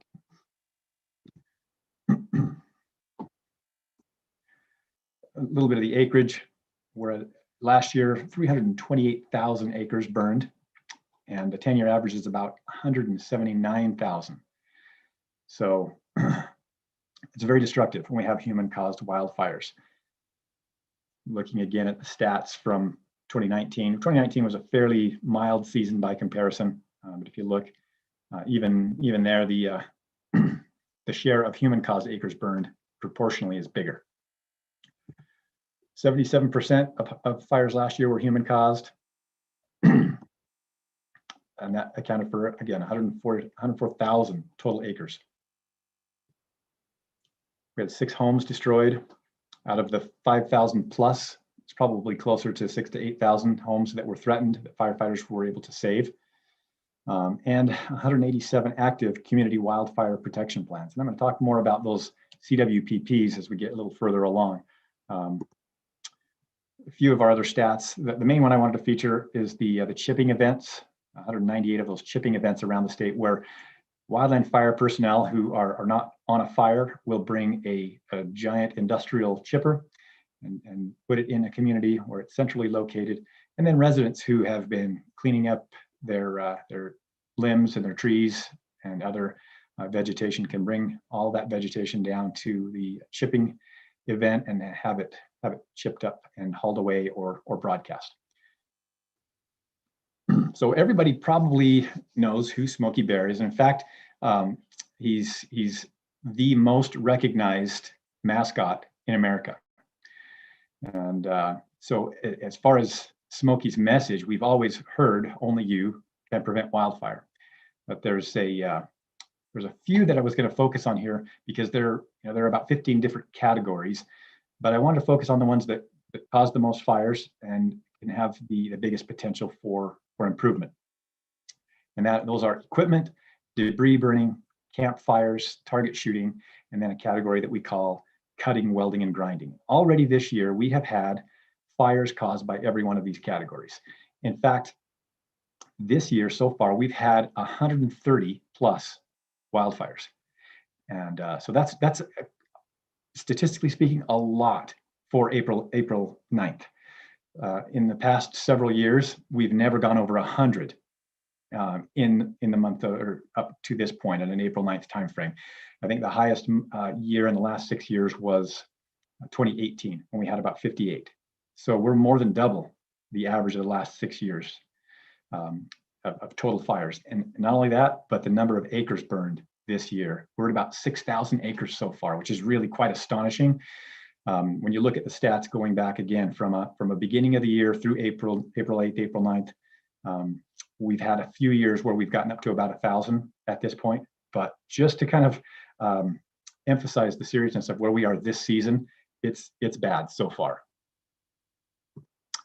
So just a little bit on equipment fires. And we had 219 of these last year. But the main things for equipment caused fires, and equipment is a big category, and that's partially why it is our biggest, because it contains a lot of different possibilities. Everything from motor vehicles on the roadway to ATVs, side-by-sides, motorcycles, lawnmowers, weed trimmers, you name it. Any motorized equipment, including heavy equipment, graders, bulldozers, backhoes, trackhoes, even small engines like chainsaws and so forth. So, but most of our roadside fires in Utah get blamed on a cause that really is statistically speaking not really that serious, and most people think, oh, somebody must have flipped a cigarette out the window to cause the roadside fire.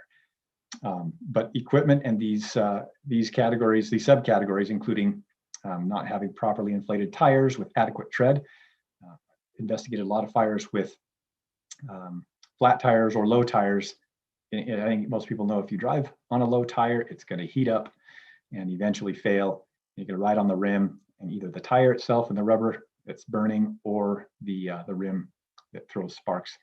And that's a huge, serious problem along our highways and freeways and all the roads in Utah, frankly. And then exhaust system is a big one. Ever since the safety inspection for vehicles was done away with, we've seen an increase in these types of fires. It's no longer required that you take your vehicle to a mechanic and have them make sure that catalytic converter is functioning properly or that your muffler is attached right. So consequently, we're seeing more of these. And a little piece of that media inside the catalytic converter makes its way out through the rest of the exhaust system and out on the side of the road. it can be 1500 degrees when it hits the vegetation, and it only takes somewhere between 450 and 500 degrees to ignite dry grass on a summer day. Brakes are another one. Having poorly maintained brakes, if it's metal on metal, that's gonna throw sparks. And then trailers. Trailers is a big one. I can't tell you how many fires I've investigated, or series of fires along a roadway where we arrive, start putting out fires, and then maybe a quarter mile up the road or right there at the last fire, there's a trailer with not only a flat tire, not only the tire being completely gone, not only riding on the rim, but the rim being completely gone, riding on the axle.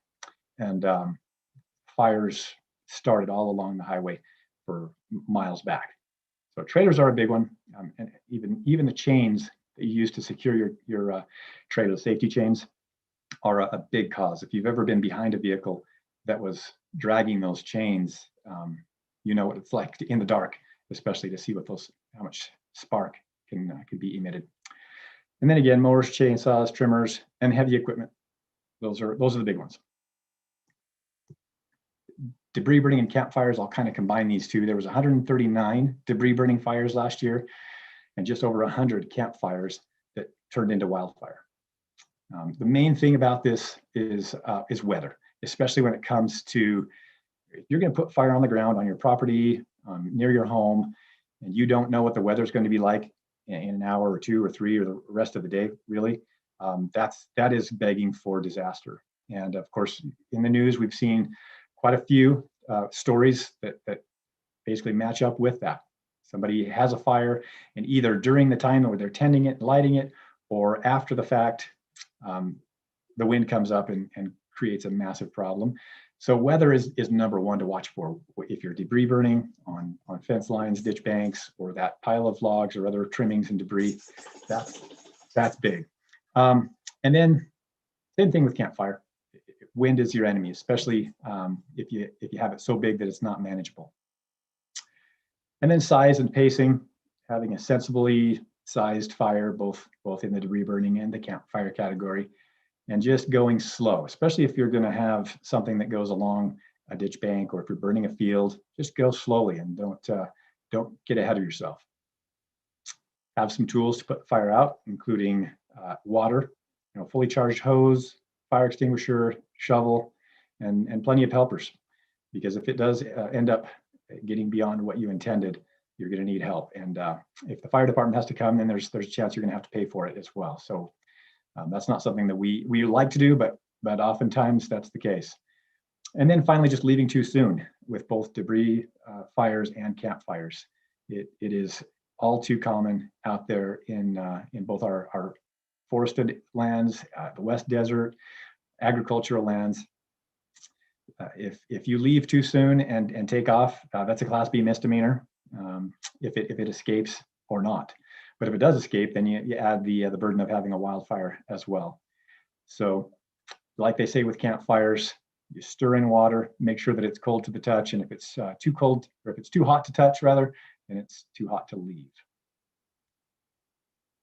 Target shooting. This is a big one that has really, we got some great progress on this cause over the last several years. In fact, 2012 was kind of a high mark when we had about 32 wildfires caused by target shooting. And then we really worked hard on this one, made a lot of efforts to reduce and work with the shooting sports community, and shooting enthusiasts, sporting goods stores. We saw a lot of decline. Last year, though, we broke the record with 51 fires that were caused by target shooting. And this can be anything from exploding targets, like the picture that you see here. I'm sure many of you probably saw the news story about this one. It was in Arizona. They're having a gender reveal party. Surprise, it's a boy. But that boy might not have any money for college because mom and dad now have to pay for this massive wildfire. And it did get to be a big $1 million plus fire. So again, with target shooting, weather is something to always be thinking about. I love shooting. I take my family shooting, go out with friends shooting, and I do not do it on a windy day, that's for sure. But also the biggest thing is you can shoot all day long into dirt, paper targets, regular targets. But rocks and grass, those are our biggest culprit. And then getting more and more popular now too are steel targets, the big gongs or the dueling trees. We have seen those even with regular full metal jacket bullets. They're starting fires. So the law of thermodynamics basically states that energy that is created cannot be destroyed and doesn't just disappear. It's transformed into either more energy or heat, and that's exactly what happens here. And there's a bunch that I could go into with this, but trust me, fires start from regular bullets striking rocks in the dry grass every single year here in Utah. And exploding targets, despite what some of the manufacturers have said, absolutely will start fires. There's plenty of evidence. There's video evidence. There's anecdotal evidence, and even some actual studies that have been done in a laboratory environment. So that's kind of it for prevention. Now, I hit the high ones. I hit those that we feel like people can have the most impact on. And so I'm going to shift to preparedness. And I'll talk about a few things. I'm going to talk about the wildland urban interface, or the WUI. And I'll have some graphics here in a minute that really describe that. But it's where houses and the wildland environment or nature meet. And I'll go through these others kind of briefly here. But the concept of a fire adapted community, it's not new, but it's new comparatively speaking. In the last 10 years, this has really become the term that we like to use, because we're not going to have fire-free communities. And we found out the hard way over the last 100 years or so that putting out all fires is not good for our own safety. It's not good for the ecosystem, and it's not good for trying to prevent those catastrophic wildfires. In fact, it makes them a whole lot worse because of the interruption in that natural cycle where fuels are consumed by fire periodically. And over the last 100 years, that cycle has definitely been interrupted. And so we're working on having fire adapted communities. And that means, it means something for every resident, regardless of whether you live right in the middle of Sandy City or Salt Lake City, or if it's on the benches or in like a rural development or rural Utah or agricultural land, or even that cabin tucked into the woods, which is kind of the obvious one. To be fire adapted means something for each one of those. And I'll kind of give you some clarification on that when we go through the next few slides here. And then the other one I wanted to hit on here, when it comes to preparedness, one of the ways that we in the agencies that deal with wildfire, like the Forest Service, the BLM, Division of Forestry, Fire and State Lands, and even our local fire departments, prescribed fire is something that we use to mitigate that risk, to eliminate those hazardous fuels, and eliminate that buildup that has happened over time. So one of the things that is important for people to understand when it comes to prescribed fires is compared to wildfire, smoke production is lower, the destruction that occurs is lower, the danger to communities is lower, the impacts to watersheds and air quality is lower with prescribed fire than with wildfire. So that's why prescribed fire is a great tool. That's why we continue to favor it and try to advocate for people to understand and truly be fire adapted in that way too, to know and understand that fire is not all bad. It's part of the world that we live in. It's part of the natural world. And then there's also the in-between. Oftentimes we'll see some of the land management agencies not necessarily igniting a prescribed fire, but if there's a lightning caused fire, they'll oftentimes transform that into a situation similar to what a prescribed fire would be, where they can control how much the fire moves, or they can control where it goes, and some of those other aspects. And then I'll just hit on fuels really quickly. And when I talk about fuels, I'm talking about a few different categories, but the one that we're most concerned about when you talk about wildfire preparation and preparedness is the light fuels, grasses, leaf litter, the places where fires start in the first place. And those are what we call 1 hour fuels. And the categories go up, and there's 10-hour fuels, there's 100-hour fuels, and there's 1,000-hour fuels that are the big timber and forested areas. And then I want to go through basically what you can do. Some of the things that we have in the state of Utah and some national organizations and even your local fire departments and communities that may already be in place that you may not know of that are out there to explore. So when I talk about the wildland urban interface, or the WUI, this is usually the picture that comes to mind. You've got these homes that are tucked into this dense vegetated area with lots of trees, and it looks to me as a fire guy, I look at this and it gives me kind of the hair on the back of my neck stands up, and I know that if there's a fire in this community, it's going to be really dire for these homes. here in Utah, not only do we have that situation and those types of environments, but this fire here, this is from the Capitol Hill fire from a couple of years ago, just grassland, but this fire got really close to some homes, and we still count this as the WUI.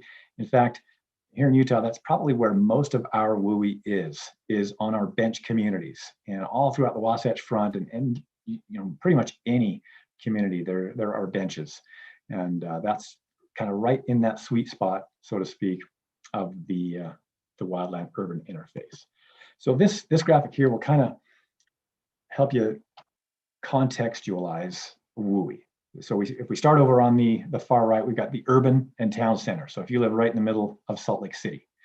Now, usually those folks aren't going to think about wildfire danger. And it certainly is the lowest in terms of fire danger. But we've seen instances where the ember attack can affect these homes, and homes have burned in the middle of an urban center when there's a wildfire nearby.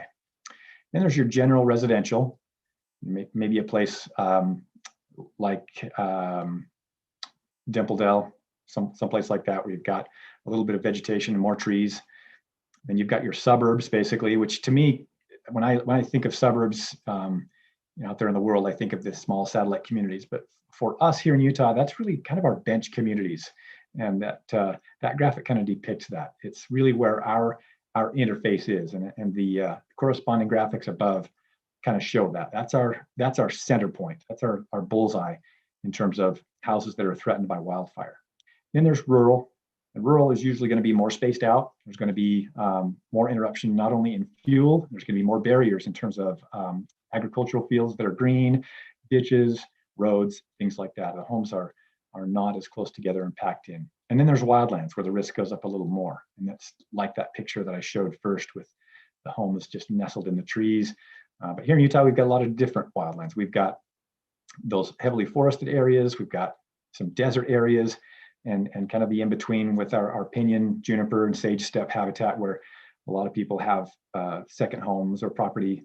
And so all of these, if you look at the graphic above, have some threat of wildfire. And but it's that urban interface that I'm going to focus on. And when we talk about the WUI, we talk about home ignition zones, and there are 3 of them that are sort of defined in the business, so to speak. The first one is the immediate zone, and that's 0 to 5 feet from the house and including the structure itself. So this starts with building materials and anything that touches the house or anything that's within 5 feet of the house. So the next category is intermediate, and that's going to be the distance of 5 to 30 feet out. And then the extended zone, which is 30 to 100 feet out.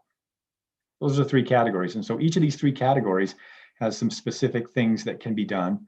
And I'm going to go through them. But before I do that, I'm going to show you this graphic here that kind of illustrates the threat to homes from 2 different main sources. The top one, radiant heat, is basically when the flame hits the fuel. So, in a few moments, that flame on the top part is going to hit that bush, and then it's going to hit that tree, and that radiant heat is going to ignite that vegetation. And eventually it could also get to the home and do the same thing. On the bottom picture, it's illustrating embers, and embers are just the small firebrands, the sparks, and so forth that you see. If you have a campfire, you can almost always see embers coming up, that are basically being raised up in that convective column with the smoke. And at nighttime, it's really super obvious. I'm going to show you this video that is done in a laboratory, a fire laboratory. They've built this house, and they've put on this house some things that are good and some things that are bad, and then they shower it with embers to basically experiment and illustrate what ember attack does. So hopefully, you never know how video is going to play out when you try to play it over these things, but here we go. Are we seeing it? Yes. Great. So I'm gonna skip ahead just a little bit. So you've got this ember storm, and they've got these ember generators, and each generator, they just they just blow a storm of embers onto this structure with using fans.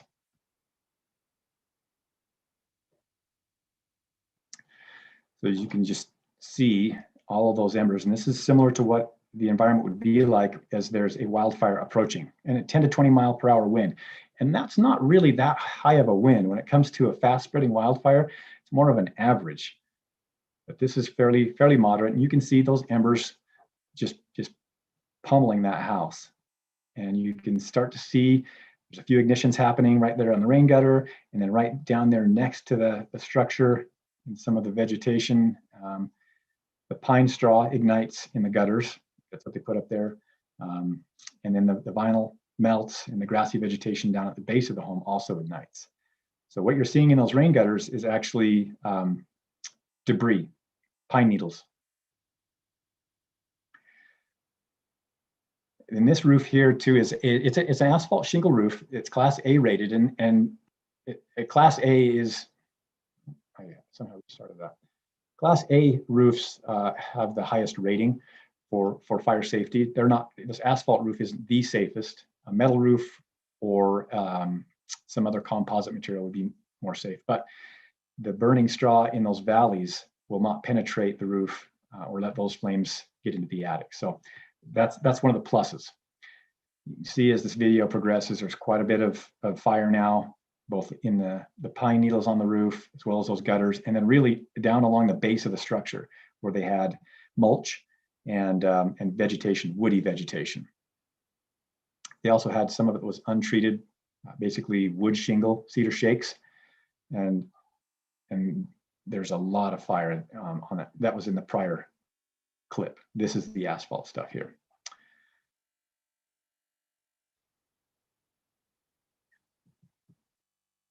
So at this point, you can see the fire, or the home is about to be engulfed. The whole structure is probably about to go up. And so I'll stop it there and move on. But so you can see that most of the impacts and most of the fire that we worry about in the 3 zones is the immediate zone, at 0 to 5 feet.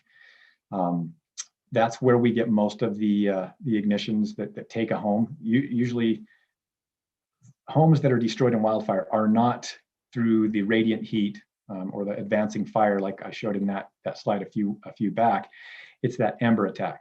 The embers, like is shown in that video, that's usually what takes homes in wildfire.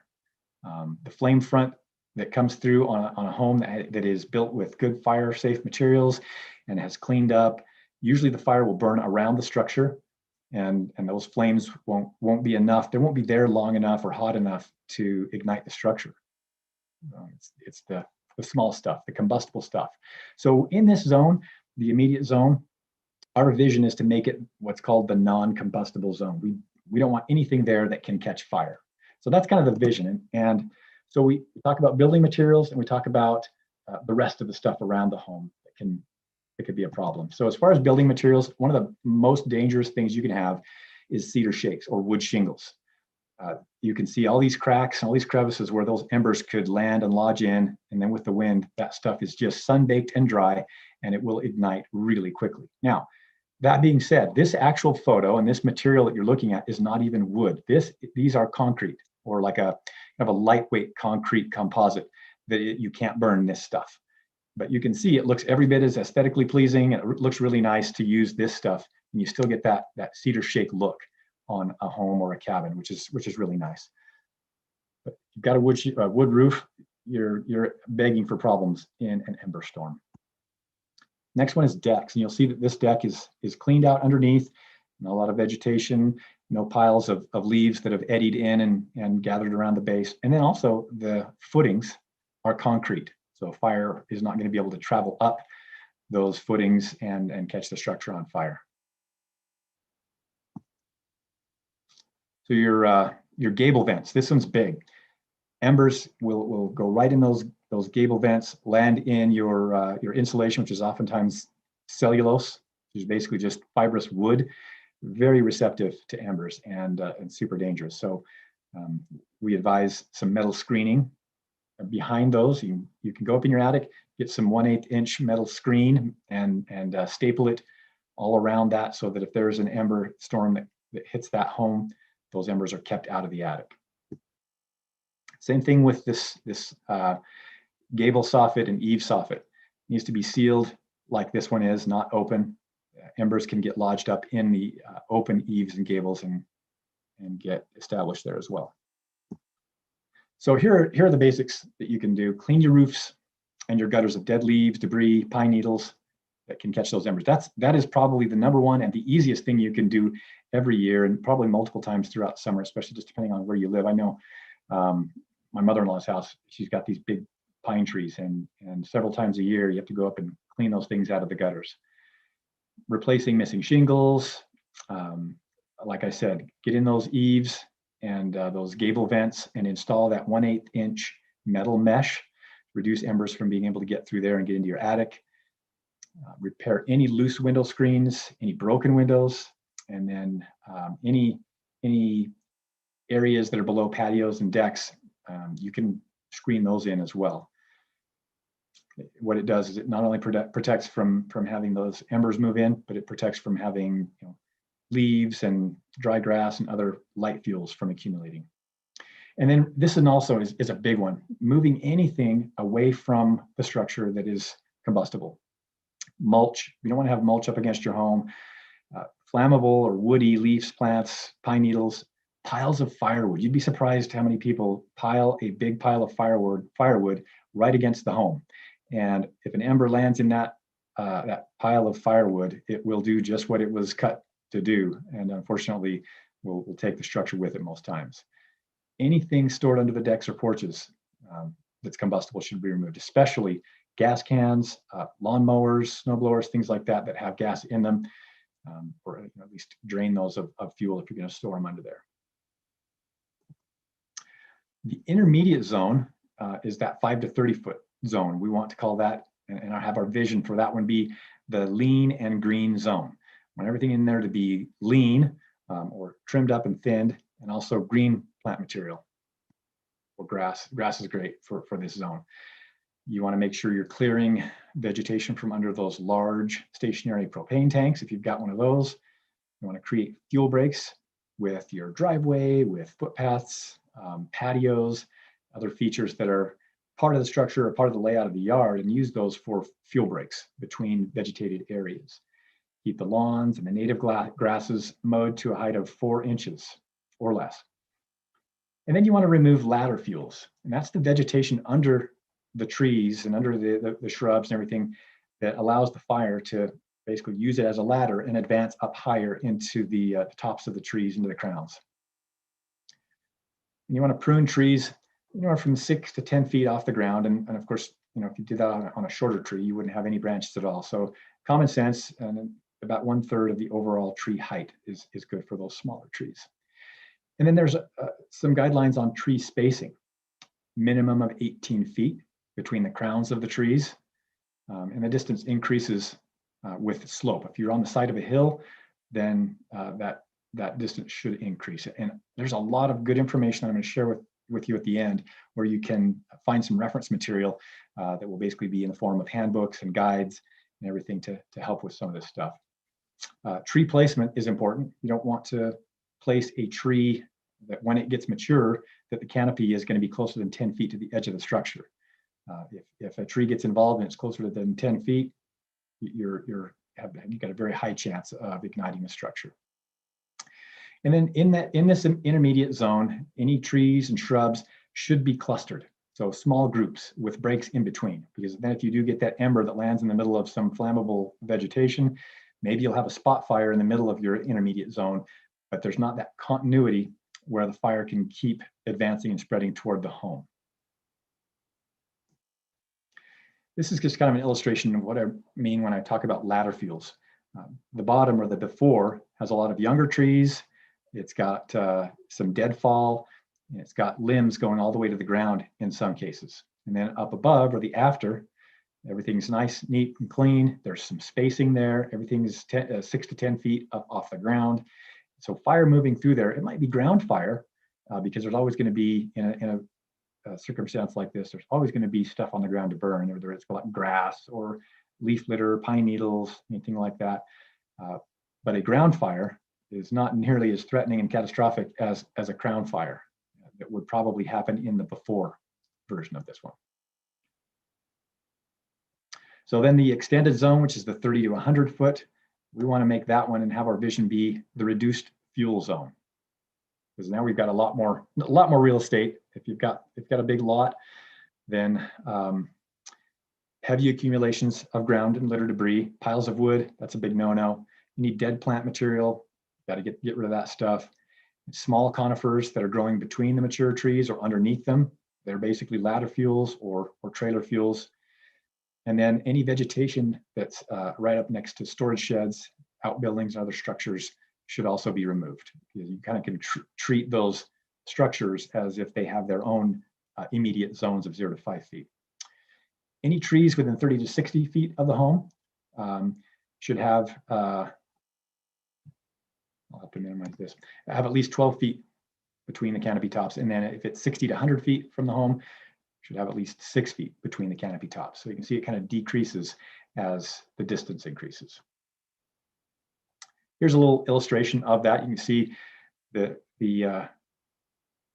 no combustibles zone is free of any vegetation. The 15 to 30 feet or the intermediate has 5 to 30 feet, little clusters. And then as you move out, the distance decreases. Zoom in a little bit, you can kind of see that that external or that 30 to 60 or that 60 to 100 foot zone. So the next thing I want to talk about is this this tool that is available for everyone to use, and it is Utah's Wildfire Risk Assessment Portal, or URAP. There's been a lot of work put into this tool, and it's designed for you to use to assess your own risk on your own property, whether it's your home in the middle of the city or on the bench or out in some rural community, anywhere in the state of Utah. So I'm going to do a quick demo of that. I may have to stop sharing and then reshare this, make it work. All right, let me know if you can't see this, but I'll go on assuming that you can. So this is the portal. It's free to use. You can use the public viewer or the professional. The professional viewer just means you have a few more tools and you just have to register an account. For the public viewer, you do not have to register an account. All you do is click on it and it will take you immediately to, first and foremost, a disclaimer, kind of a waiver, just making sure that you've read all the small print and you know that this is not a perfect solution. It's just one tool.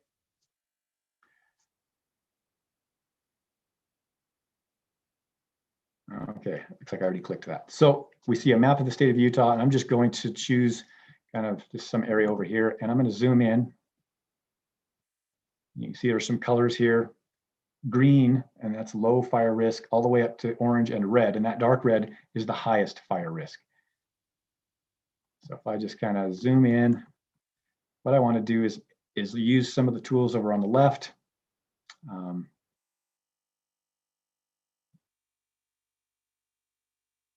See.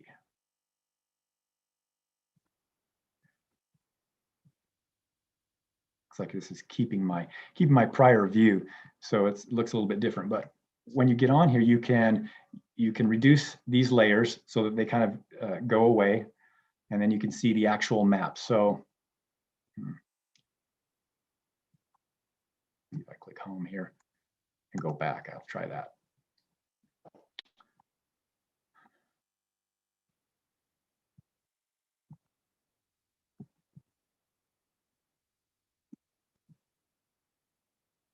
I click on map themes, I can change from risk, which shows one set of data, to threat, and then wildfire effects.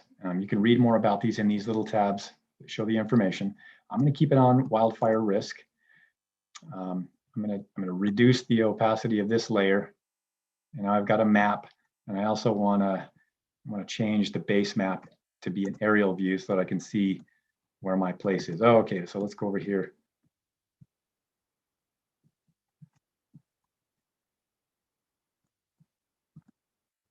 So let's say I've got one of these places here. I can bring the opacity back up with this little slider.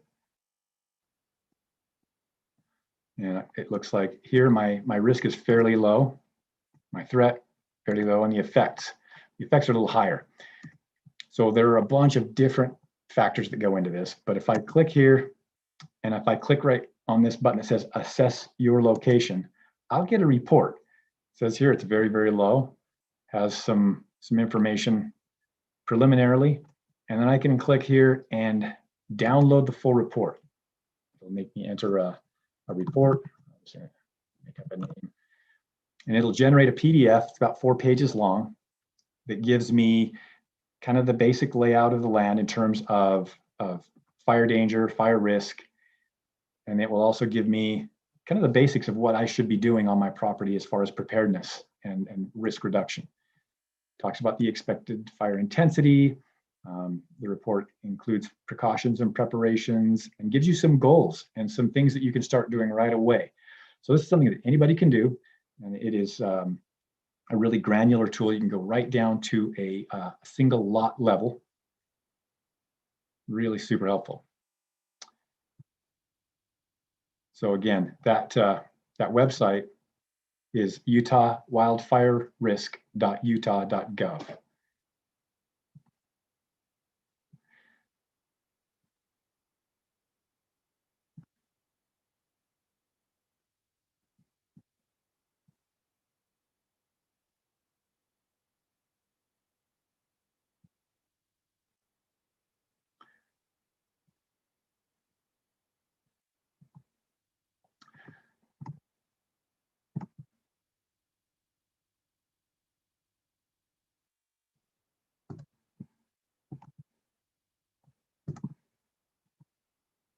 Next one I was going to cover is basic community fire planning. And let's see, I'll have to share again. So for community fire planning, there's already a lot out there that has been done, and there's a lot available in terms of tools. So in terms of tools, this page right here, which is on our website, ffsl.utah.gov, you can go to the community fire planning page. And it talks about the goals and the objectives, but really right here where these documents are is probably the best part of the whole site.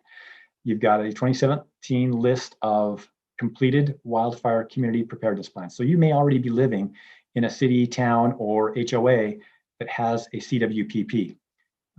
There are hundreds of them here in Utah, and almost everywhere is covered by one. But if not, you can look at this list and see if you see that your community, your homeowners association, or your city, town, county isn't covered, then there are some other tools, including the process guide and even a community fire planning document template that you can use to basically create your own community wildfire preparedness plan. And of course, this is just a template, but it starts out with very formalized signature pages. It's got kind of the outcomes, the resources, some liability stuff, area for maps. But this is a big effort. It takes more than just one person or a few people. You have to have buy-in from your community leaders, you have to have buy-in from a few involved residents who are interested in this stuff. But that community wildfire preparedness plan is again, probably in your community, and there's a way for you to be part of it. And then finally, I wanted to also just share with you in terms of evacuation. I know we've talked about a lot of evacuation and emergency preparedness type things. And with wildfire, it's kind of funny because it is really the only disaster that we fight. Most natural disasters we don't fight, and we don't really mitigate. We're talking about hurricanes, floods, earthquakes, things like that. You can detect and you can do certain things to mitigate your risk, but you don't actively fight the event itself. You can't fight an earthquake, you can't fight a hurricane or a tornado, but wildfires, we fight them. This video here is about a program called Ready, Set, Go, and it's a national program that started in CAL FIRE, but has been adopted throughout the entire U.S. and many of the fire departments here in Utah basically do this same thing. So I'll play this video real quick, and then we can move to the questions if there are any.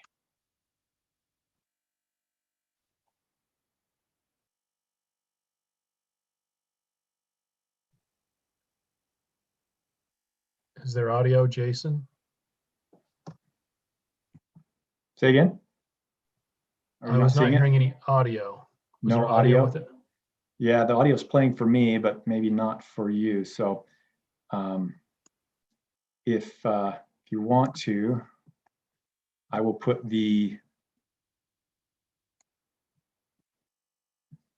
I'll put the link in the chat, and then maybe you can play it from there. Does that work? You want me to play it from my computer? Yeah. Okay. Yeah, let me just.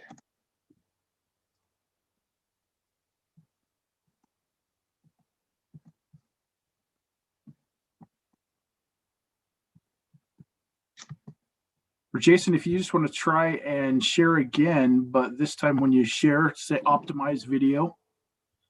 Okay. Did you click that? I did not actually, and right now I'm trying to figure out how I can right now I've only got a thumbnail window of the Zoom instead of the big picture, so I'm trying to get that back.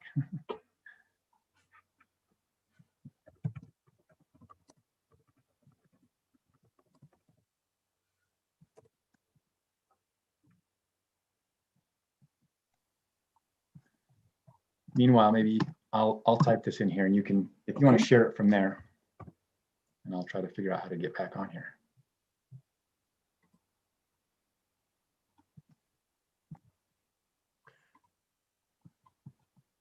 All right, give me just a second here. If you'll stop sharing, Jason, yes, stop sharing, and then either Brian or I can try to play it.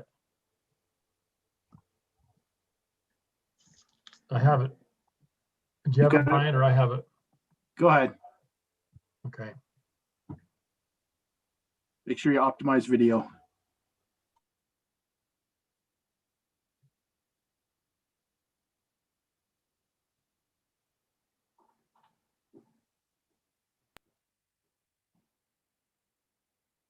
Tell me if you're seeing or hearing it. Definitely seeing it, but I'm not hearing anything. Winds perfectly. There we go. Massive wildfire exploded early Thursday morning, burning nearly 25,000 acres. The fire has forced new evacuations this morning. The fire moved up a ridge line and then caught the Santa Ana winds perfectly. In the summer of 2008, nearly 2,000 lightning-sparked wildfires scorched over 1 million acres across California, destroying hundreds of structures and impacting the lives in the surrounding communities forever. I never thought it was going to happen to me. You know, you always figure it's the other guy that's going to get their house burned. And with California's Mediterranean climate, another fire siege of that magnitude is just a matter of time. I'm CAL FIRE's Daniel Berlant. Devastating wildfires occur every year across the state, putting lives, property, and the state's natural resources at a constant threat. In California, wildfires aren't a question of if, but only a question of when. If you choose to live near a natural area of the state, you are at risk for wildfires, and it's your responsibility to prepare yourself, your family, and your home. And that preparation starts with 3 simple steps. Ready, set, go.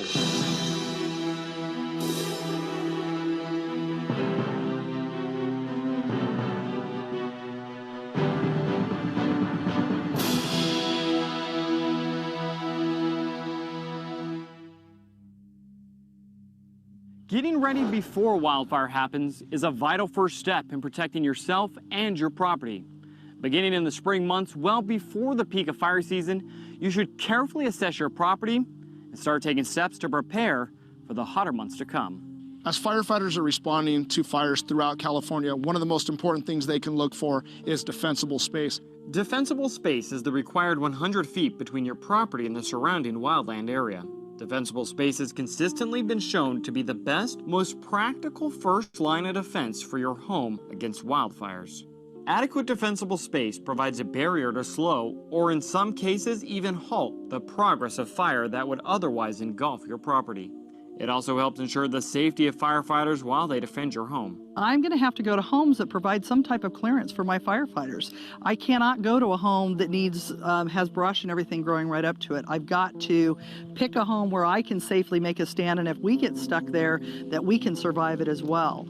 When the destructive lightning siege fires burned throughout California in 2008, defensible space once again proved to be a key element around the homes that survived, while many homes without adequate clearance were not as fortunate. But defensible space isn't the only factor in protecting your property. Another critical step is hardening your home. During a wildfire, loose flying embers can find weak points on the outside of your home.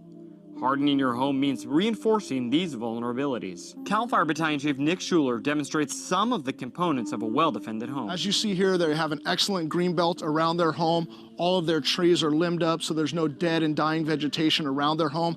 And as you can see, as we walk along, all the leaf litter's been picked up, and we move straight into the fire-resistant construction. They have the stucco siding, they have the enclosed eaves, and the composite roof, all proactive steps that this homeowner's taken to reduce fire potential.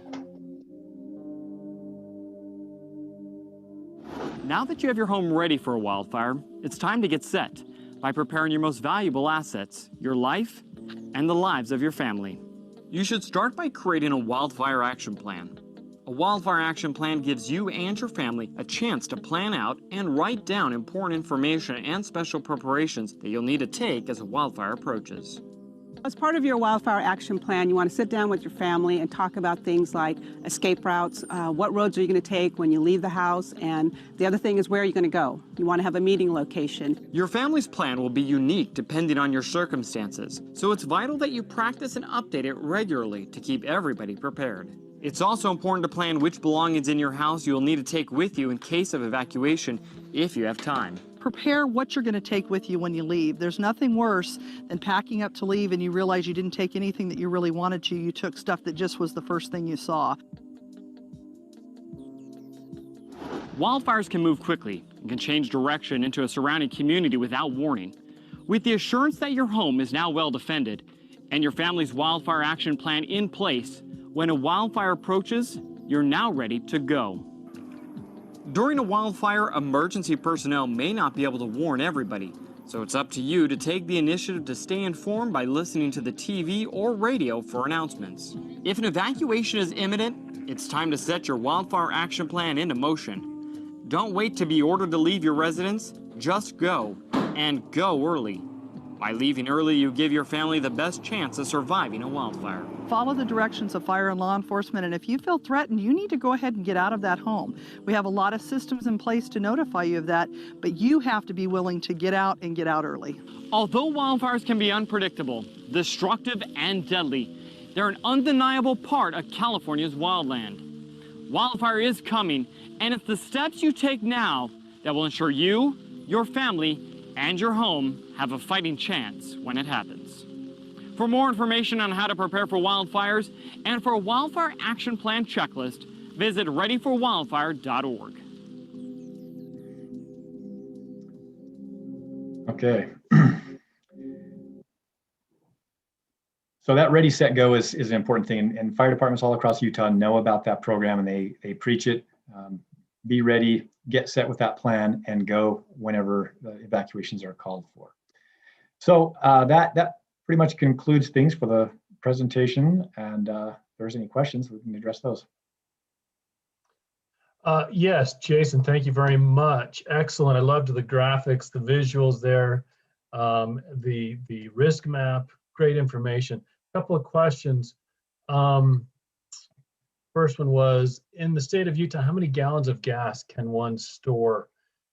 There's probably maybe there's ordinances and there's recommendations, or right, there's going to be different ordinances from city to city. Some may not have any ordinance at all, but a good guideline is about 5 gallons. If you're storing more than 5 gallons, you better have some specialized storage equipment, like I don't know if some people have a larger tank that they fuel up their farm equipment with, or their ATVs or their vehicles and things like that. But just for general household use, 5 gallons is about right. Right, in that video that just talked about, don't wait to be notified of an evacuation in a wildfire situation. But can you kind of describe a little bit about what that would look like if an evacuation was happening in a neighborhood? How would people be notified? How much time is provided? Kind of what does that look like? I'll be honest with you. Evacuations are the most chaotic part of wildfire response. Not only are firefighters trying to get the fire contained and trying to fight fire, but also trying to evacuate, and you involve law enforcement agencies in that as well. And that's where the order to evacuate will originate from, is your local law enforcement, probably your county sheriff or your police department. Those are the folks that are going to call for the evacuation. The fire department's going to help communicate it. Some of the community resources will help, but it can come in a lot of different forms. Stay tuned to your local news on the radio. Stay tuned to social media like Facebook and Twitter. And also stay next to your phone and register your cell phone with those reverse 911 type of notification systems that your community, your city, your town, county might have. Because in a best case scenario, in a perfect world, we'd like to go door to door and knock on doors and get people out. And that's what we strive for. But in some cases, it's just not possible. And so you got to have multiple ways to know and hear about those evacuations. All right, thank you. Karen asks, how dangerous are firework embers? I think you listed fireworks as definitely a hazard, but you see those the embers that are kind of slowly falling down and hopefully burning out before they hit the ground. But is there a risk there? Yeah, they're a huge risk. I mean, there's a reason why the professional fireworks exhibitors have fire departments on standby. And most of the time, those firefighters, even though the crowd doesn't know it, they're not really aware of it. They're usually responding to some fires and putting fires out, especially if it's in a community where there's any type of fire risk. So yeah, even sparklers all the way up to the types that we don't even sell here in the state of Utah are illegal. Yeah, the embers can be an immediate fire starter. All right, thanks. Stacy Banks asks, can you recommend landscaping that is good within the 0 to 5 foot zone? That's the closest to the house, right? What kind of landscaping would you recommend there, or foliage? What kind of plants? So a couple of guidelines for plants there, and there are some real good information out there online on Firewise landscaping. But the two best guidelines I can give is green. So plants that are very green, because that's just, it's difficult to burn them, much less start them on fire. And then plants that don't have a lot of oils in them. So, conifer trees, pines, things like that usually tend to have a lot of oils. But if you go online and search Firewise landscaping, there's a whole PDF booklet you can download. There are some good guidelines on there that will tell you exactly the specific species of plants to help you, but mainly green and no oil, you should be good. All right, thank you, Jason. Really appreciate your time today, sharing all that information with us. Great information. Something we need to be aware of right now as we're entering wildfire season again.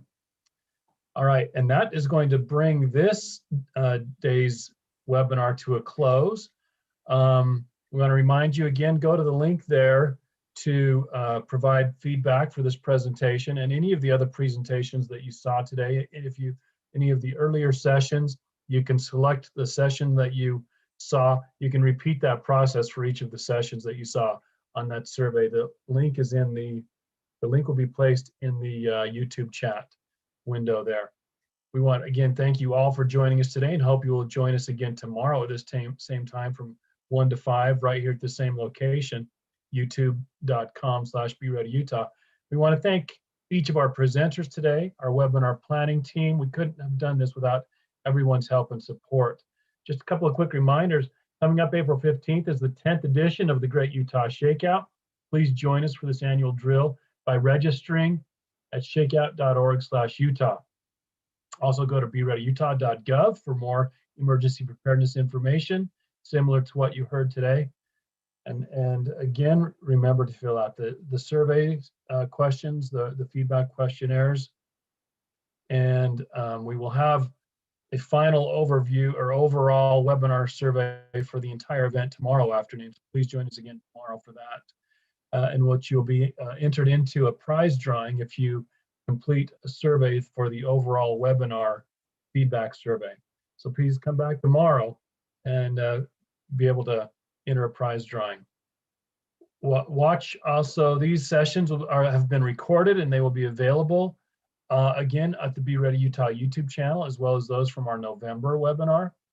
And look for our future Be Ready Utah webinar this coming fall, probably sometime in the September month, National Preparedness Month. So we will see you all tomorrow at 1 o'clock at the same place. And thank you for joining us.